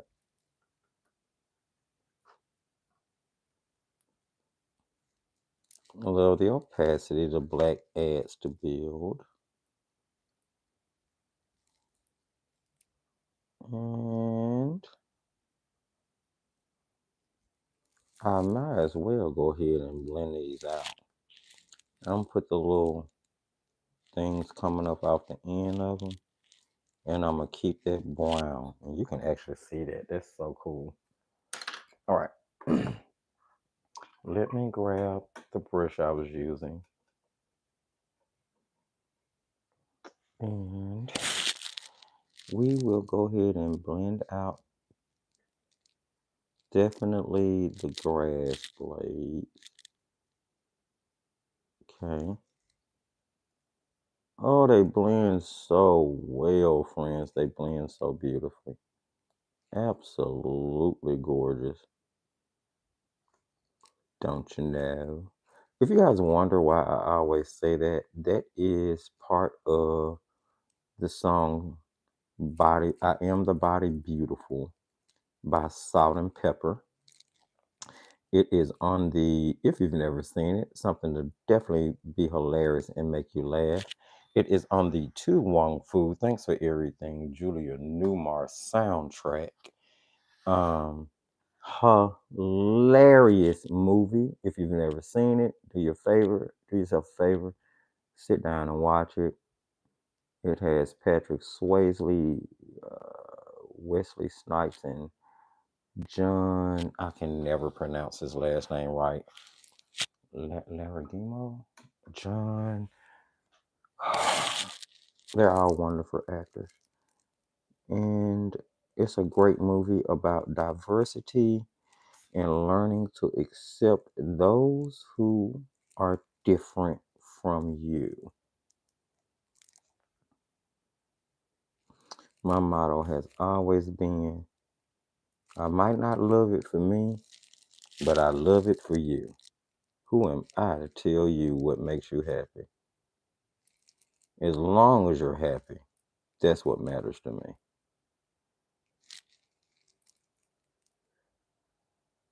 Okay, we're just gonna get these. I may go in and work out that shadow under those mountains now that I'm seeing this.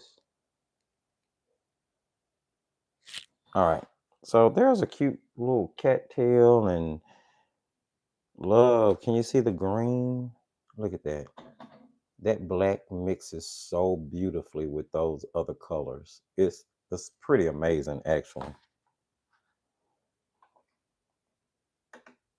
Pretty amazing. Let me go ahead and I'm gonna blend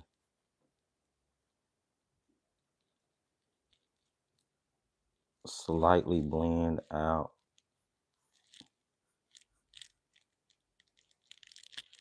Just kind of hit and miss a little bit, give it a watery effect. That shadow under the mountain. I'm not gonna blend it completely, but I'm literally just kind of giving it the water effect, and you can pull it outside just a little bit of the area you had designated to color. There we go. Just enough to, you know, add a little oomph. Not gonna completely blend it out. I think I'm good with that. I'm gonna put birds in the birds, butterfly in the sky, butterfly in the sky. Do we need rocks? I'm trying to fill it up, make it look halfway decent. Maybe we need a tree, but then I don't really want to have to deal with putting. I don't know how it's gonna look. It may look weird if we put a tree in, but we can put a bank line, right? Maybe it's a place right here where people, like a little landmass, it jets off right there. It may end up being a tree stuck out of it. So what we'll do is we'll color that black. I don't know, I'm making this up as I go. It was really about teaching you guys watercolor pencil techniques and letting you see how they can use. I really did not have a composition in mind like I normally do. I'm going to add some of that brown pencil into that black since we have some landmass here. And I'm going to take that green pencil and scribble it in some areas as well. And all this is doing is adding different variations of color to the actual black. All right, let's get that blended and see where we are.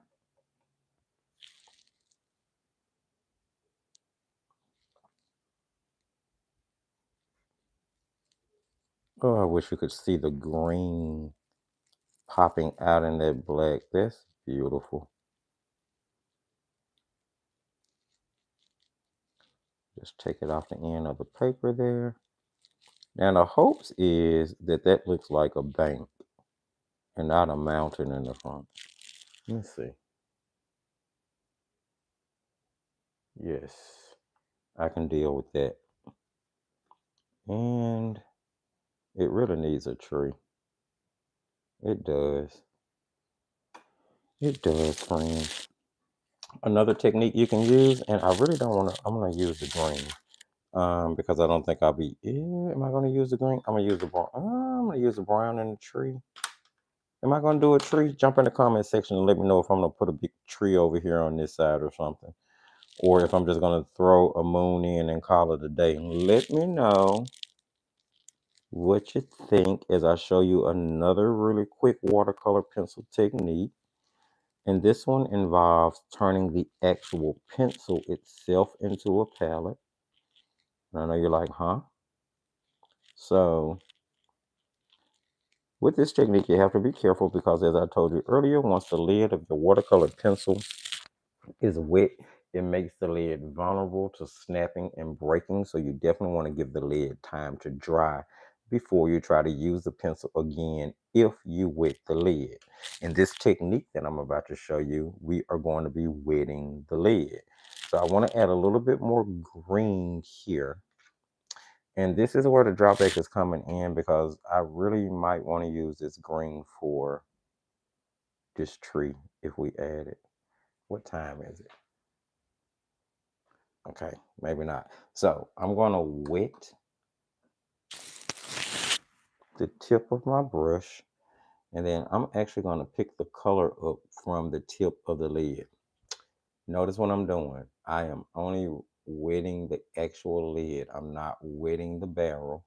I'm getting that brush off, and then I'm gonna take that color down to my paper and add it in. It adds it in super saturated. I don't know if you can see that green blending into that black like that, but it's absolutely gorgeous. I'm gonna hold it up for you in just a moment so you can see. So,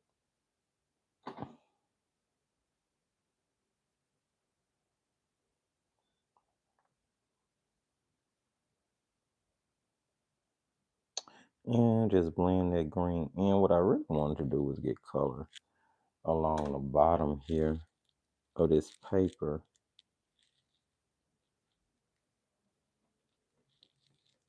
like that. And I'm okay if it looks green hanging off the, oh, I love that. I think that's gorgeous. Now, I've wet that lid. I want to put that green pencil to the side and give that lid time to dry before I use it again so that I won't break it. And I'll raise that up so you guys can see that green that blended into that black. I really love these pencils. Really, really love. I'm not sure if I'm going to be adding. Let's go ahead and put a moon in. We will recap our watercolor pencil techniques just to make sure you guys remember everything. And then we'll open it up for you to give comments and tell me what you think before we wrap up everything. Because I do need to prepare for that meeting later on, and I also need to make sure that I have everything right for tonight's Patreon live, which I'm so excited about getting back to and continuing. So I'm using bleed proof. Can you guys see off in there? I've had this jar for like 3 years, and I'm still nowhere near getting through all that bleed proof. This is a uh, like number one round Royal and Lang Nichols Zen all media brush.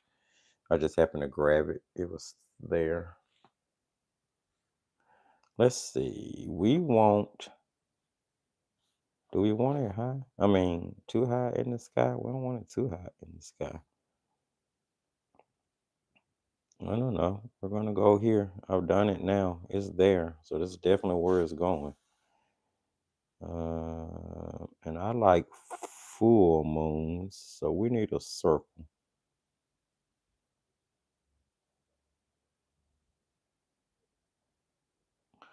Now, when I'm building my moons, I start off with a rough circle and then I really just build out from there. Fill it in and shape it as I go. Most of my moons end up with more than one layer of bleed proof.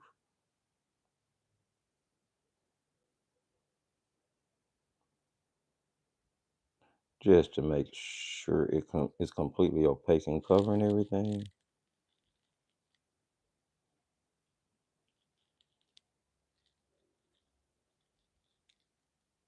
Pretty cool there.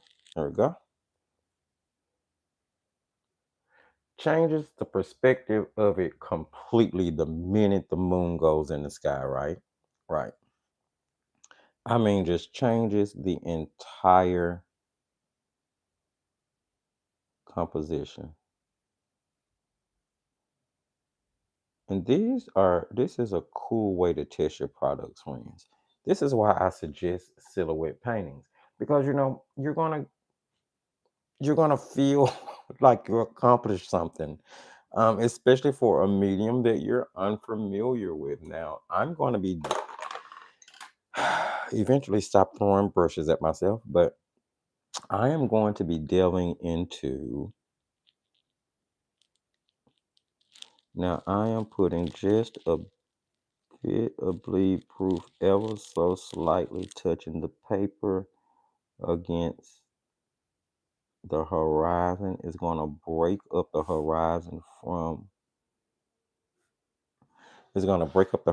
from the actual shadow area. Um, Give you just a little bit more realistic feel to where that water would be breaking up against the shoreline back there. Um, let's see. And I need a reflection. It would more than likely be reflecting somewhere in this area based on the way the moon shines down. I'm just putting highlights all in on this side. I don't know if you can really see too many of them due to the fact that, I left a lot of white in this paper, which is not something I typically do. And I'm going to rough in the moon here as well. Not being too particular about it. Keep in mind, this is in the water. It's causing a reflection.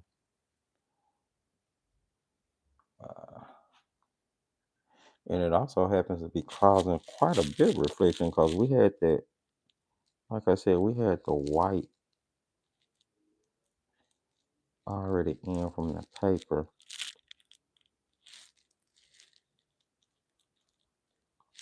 So you may not be able to see too much of this, unfortunately.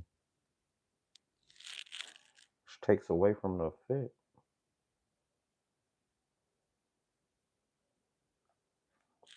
Okay. We have a few little noticeable whiter, shinier moments other than the secondary. Let me see. So let's see if we can get this. It was easier.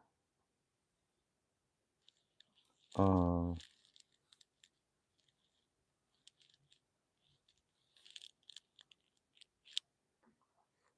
Dry brush a little something. Once again, this.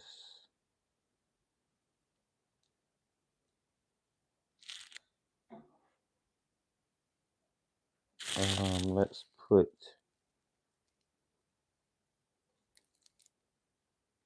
moon highlights on those cattails and possibly on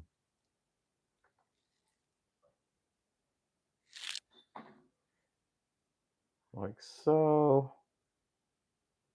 Okay.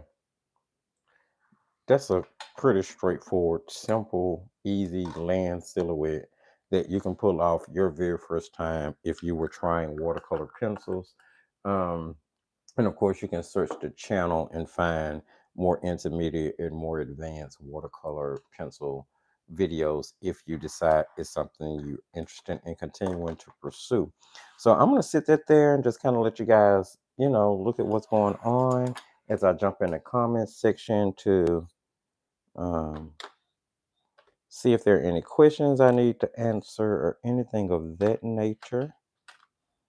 Pretty straightforward, simple, easy silhouette watercolor beginner friendly composition that we did with the Carrot Aquarelle pencils. Sort of like like the blind thing we normally do because I didn't swatch them. I simply just opened them, talked to you guys about them, and jumped right into creating preliminary demo, although it was rather easy, I have to admit. So things we talked about, of course, was the difference between a budget, an artist, and a pro watercolor pencil. Um, we talked about different techniques. Again, we talked about dry on dry. Keep in mind that dry on dry is what you're normally used to, is when you're going to use your pencil and use it directly onto dry paper. Dry on dry, right? and then you blend it out. The next one we looked at was dry on wet. So I'm actually going to wet out an area here. And then we will make a few marks in it.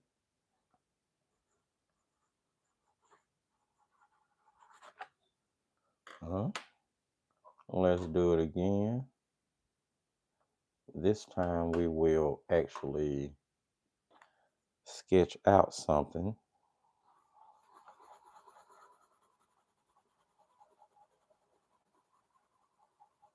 That's dry on dry. We'll wet it. And then you can go back and use your pencil to create darker, harsher lines that will not smudge or move once they dry. That's wet on wet or wet on damp, going to cause you a much darker saturated line.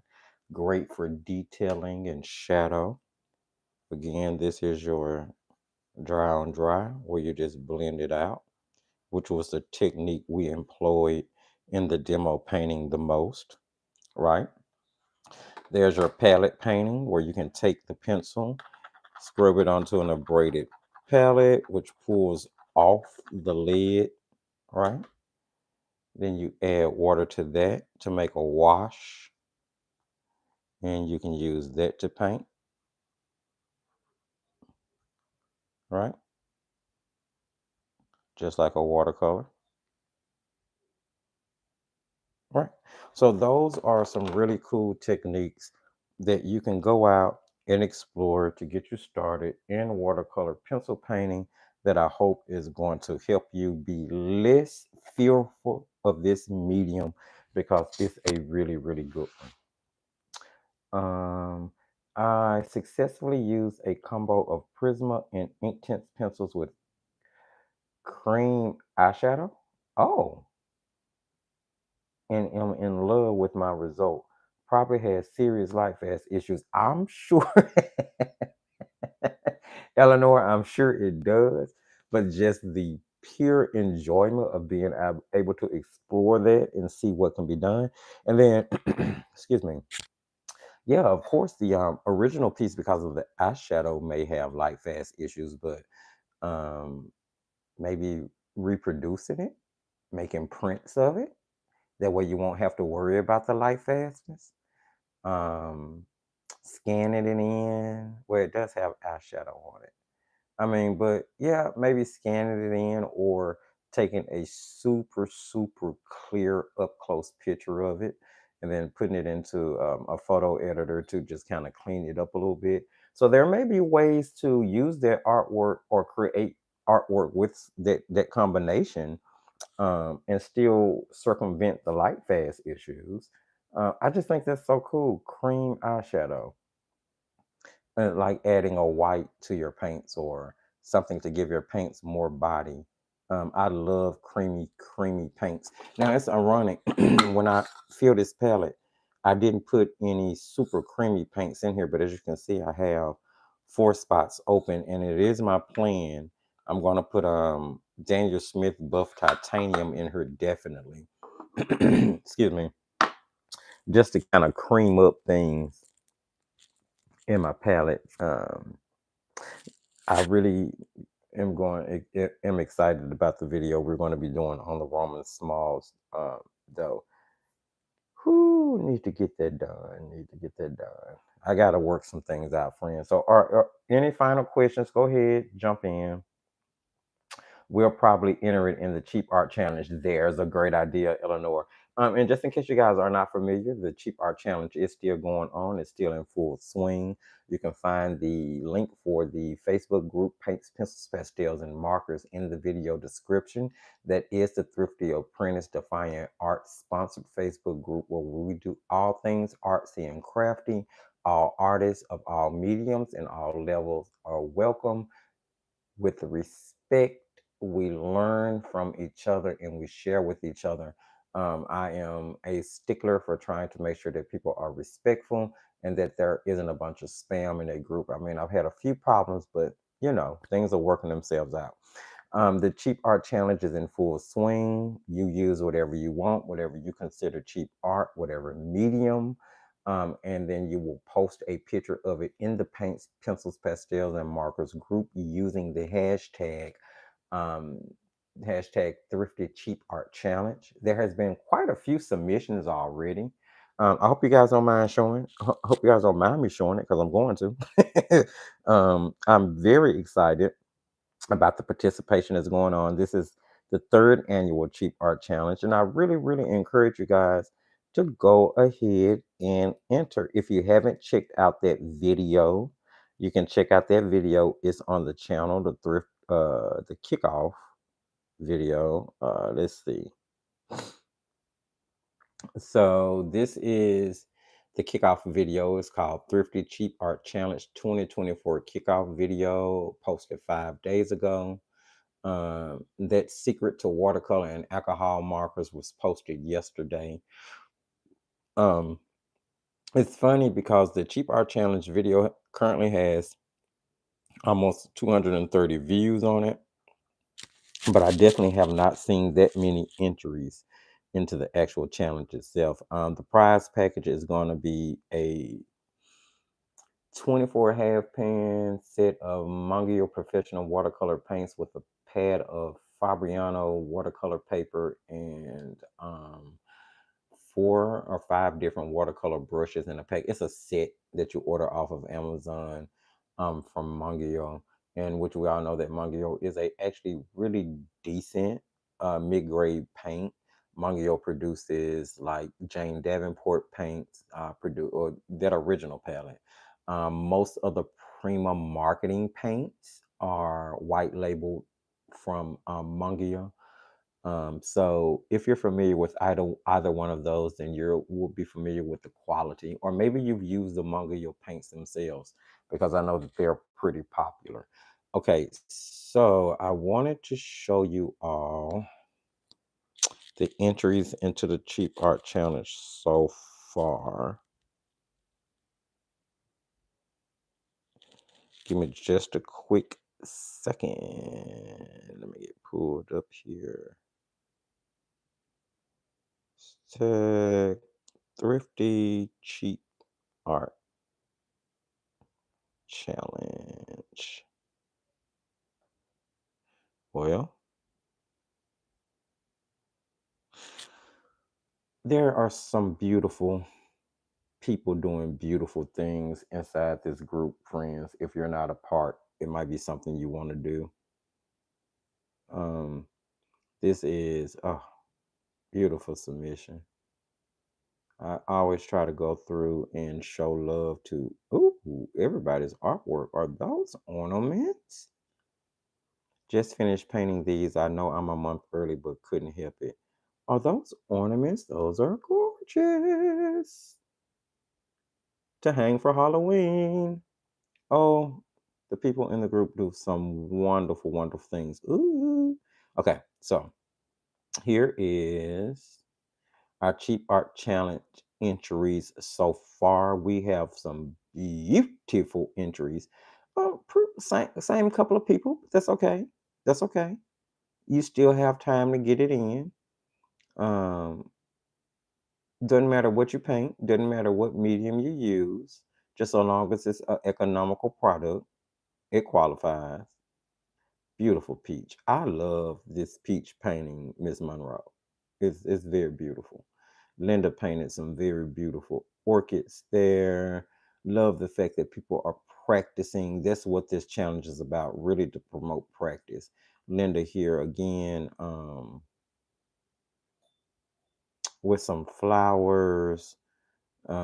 Evelyn, I see Evelyn took advantage of using praying and using the 30-minute flower painting book that I believe she won back during Thrifty Giveaway Month. Um, Tube of toothpaste, love the graphite drawing. And there's something about just using graphite to etch out your entire composition. We have some macarons here. So definitely some entries. If you haven't entered, go ahead, get your stuff painted. Go ahead and get yourself entered again. That's going to be inside the Paints, Pencils, Pastels, and Markers Thrifty Apprentice Art Group. You can find on Facebook. We are almost at 2,000 members. I do always encourage all members to check the featured section at the top. The featured section at the top is going to give you all of the links to all of the content, um, or things like traceables. Here we've had live streams go on inside the actual group that you could access. So, um, any of the past posts, any of the past things that you want to catch up on, um, you can just hit that feature button at the top and it's going to tell you all of the goodies. I will be planning a live event for the Facebook group coming up here soon. I wanted to do it yesterday, but I just got so busy trying to get I really just got so busy trying to get that camera set up right and still didn't work out for the live. But look at this. Look at the artwork. And please, this group is for artists, as you can see, of all levels. If you happen to run across a beautiful piece of art, admire it. If you're going to compliment the artist, compliment the artist. But don't let that discourage you. Let that encourage you to continue to practice so that you make it to, this is absolutely stunning. Jenny does absolutely beautiful work. Two cards today. See, so everyone in the group is on a different level. They're all sharing with each other, communicating with each other, encouraging one another, asking questions, answering questions. So if you are not a part of that group, please do consider joining. Do know that you have to answer and accept the group rules and the questions before joining. If you do not say yes and agree to the rules and agree to the question, I do decline your entry with the feedback that you did not adhere to the rules.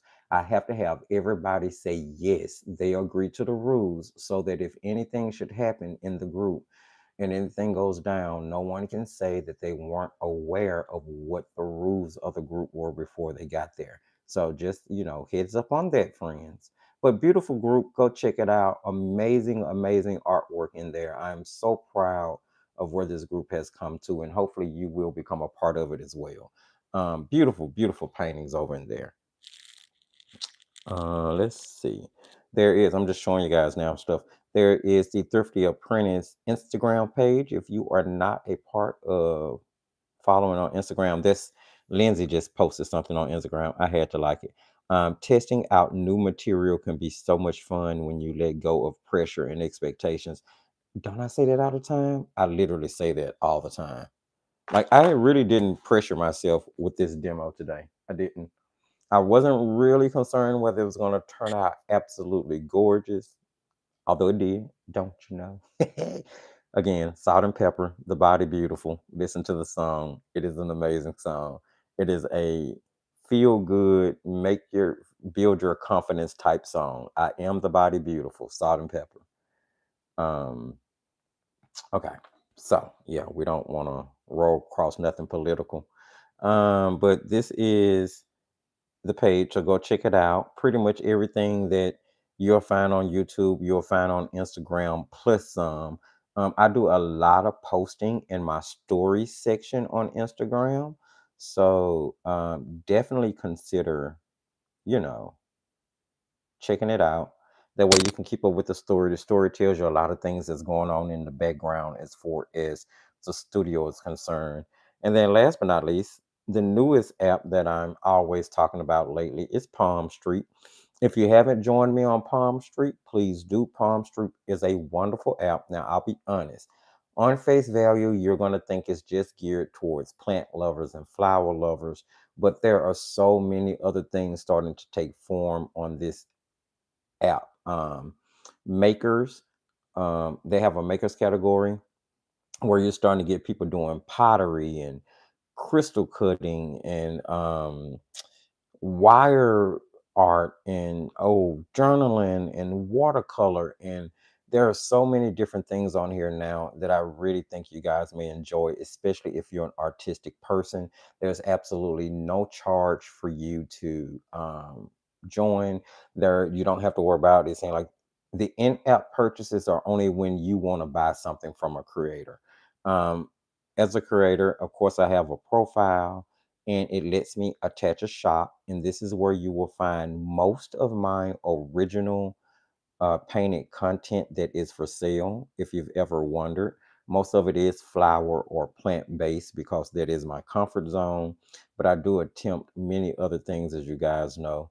And I have sold things outside of the botanical world, but botanical art is my comfort zone. So it is where I tend to go back to, especially when I'm creating a piece for sale, which I will be exploring outside of that. And I've sold two pieces already. I sold that piece, the crazy Monstera bouquet that was done back during the Derwent line and wash mega set video that's on the channel. You can go check that out being painted if you want to. And then I also sold the lily painting. Um, was really happy about getting those two out. Now there are some other artwork pieces inside the shop. If you guys are interested, you can go check that out, and I will be okay. Um, I will be posting other original artwork in. I just haven't finished anything to completion yet that I feel like listing. I thought about listing my plant people person. But the thing is, I'm probably going to turn this into a print because of the products that I did paint it with. I wouldn't want anyone to buy it and risk any fading. So more than likely, I'm going to scan this in for reproduction and sell it as prints versus listing that original. But yeah, so Christy the painter, Christy Rice is over on Palm Street. Create D. If you're familiar with her and her work, she's over on Palm Street. And the great thing I love about Palm Street is that it allows you to do lives. And I will be doing lives over there soon. I just have to figure out how. Because doing those lives, your viewers are able to kind of purchase um, the things that you're doing as you finish them up. And I need to learn to paint quicker. That way I can produce more paintings in a live. As you guys know, that I'm used to sort of being laid back and taking my time. So I'm definitely going to have to speed up in order to do the type of, auction style painting selling on that site. But I can list the paintings that in the shop that take me a long time. So there you have it, guys. I'm gonna jump in the comment section, see if there's any final questions, and then I'm gonna go ahead and wrap things up. Um, I'm going to have to visit you over on there. I just know I'm going to get sucked in and down the rabbit hole of awesome art. Yeah. Um, Chrissy's page is full of awesome art. My shop is okay. It's not full of awesome art yet, but I'm trying to get it there. Create D has some really beautiful things. Let me just see. Um, let's see. Like this is well, no, it didn't give me. Hold on, it gave me. All right, so this is Christy's page. Over she has three events planned right now where she's going to be going live um the 13th, the 14th, and the 15th, all 3 days. So you can always find her, follow her. That way you can check out her lives she do over there. Her shop is full of stuff at the moment. Chrissy is selling t-shirts, and her art supplies are being sold over there. But what I love to see on in her shop the most is the original art. Like all of these are pieces that were actually painted on Palm Street, you know. They were painting on Palm Street in the midst of the live, and you're able to purchase the things that are painted like right there on the spot. I think it is absolutely amazing. It is so cool. So if you're not over there, do get over there and join, guys. I will eventually be on there. Ooh, this painting is $975. But look at the amount of work in it. It is gorgeous. Oh, and I definitely want to try those. And this is completely out the blue. I know I mean, you're gonna be like, where did they come from? But I want to try those oh, Phoenix watercolor canvases that they have out. Um Oh, I was showing you Chris's page, and I got sidetracked with that. But there's a bunch of beautiful things over on Chrissy's page that you can go check out if you're a Christy fan, if you like the type of artwork she does. She has this style of painting that she does on there where she's able to get through a painting super, super quick. And that's something I need to perfect. So, especially if I'm going to be on that platform, I definitely need to perfect it. I do have some merch that I'm working on, guys. I'm working on some t-shirts. I'm working on, as I told you, some pencil bags. I'm working on some coffee mugs. Um, so just some different merch that's not necessarily art stuff. Like the t-shirt is not art, the mugs are not art, but the pencil bags, that's an art product. So I'm working on things like that as I work to design the second product to go along with the Bamboo Voyager palette, which I think is going to be a sketchbook. I will drop that spoiler. So there you have it, friends. Thank you so very much. Anyone interested in needlework, remember it's Sampler September. Okay, great hint drop there. Eleanor said if anyone is interested in needlework, that this is Sampler September. I'm gonna go check that out. I like to look at needlework anyway. Um, so yeah, definitely something. It's always something artistic going on to check out. Okay, friends, I am going to go ahead and do my wrap up now. So hopefully you guys got something out of everything that we talked about today. We did not do a masterpiece painting, but we really touched on um, techniques, a different type of techniques, different type of things you can do with watercolor pencils. We touched on different grade and different quality of watercolor pencils and what you could possibly expect out of those. Hopefully, I've said something to alleviate any fear you may have had about tackling watercolor pencils, using them, combining them with any of your art mediums to explore and create wonderful mixed media art.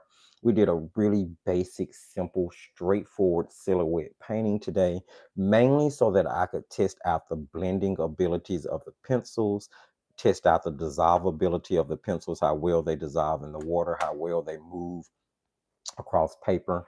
Now, I use 100% cotton paper here to do these illustration, little test and demonstration with today.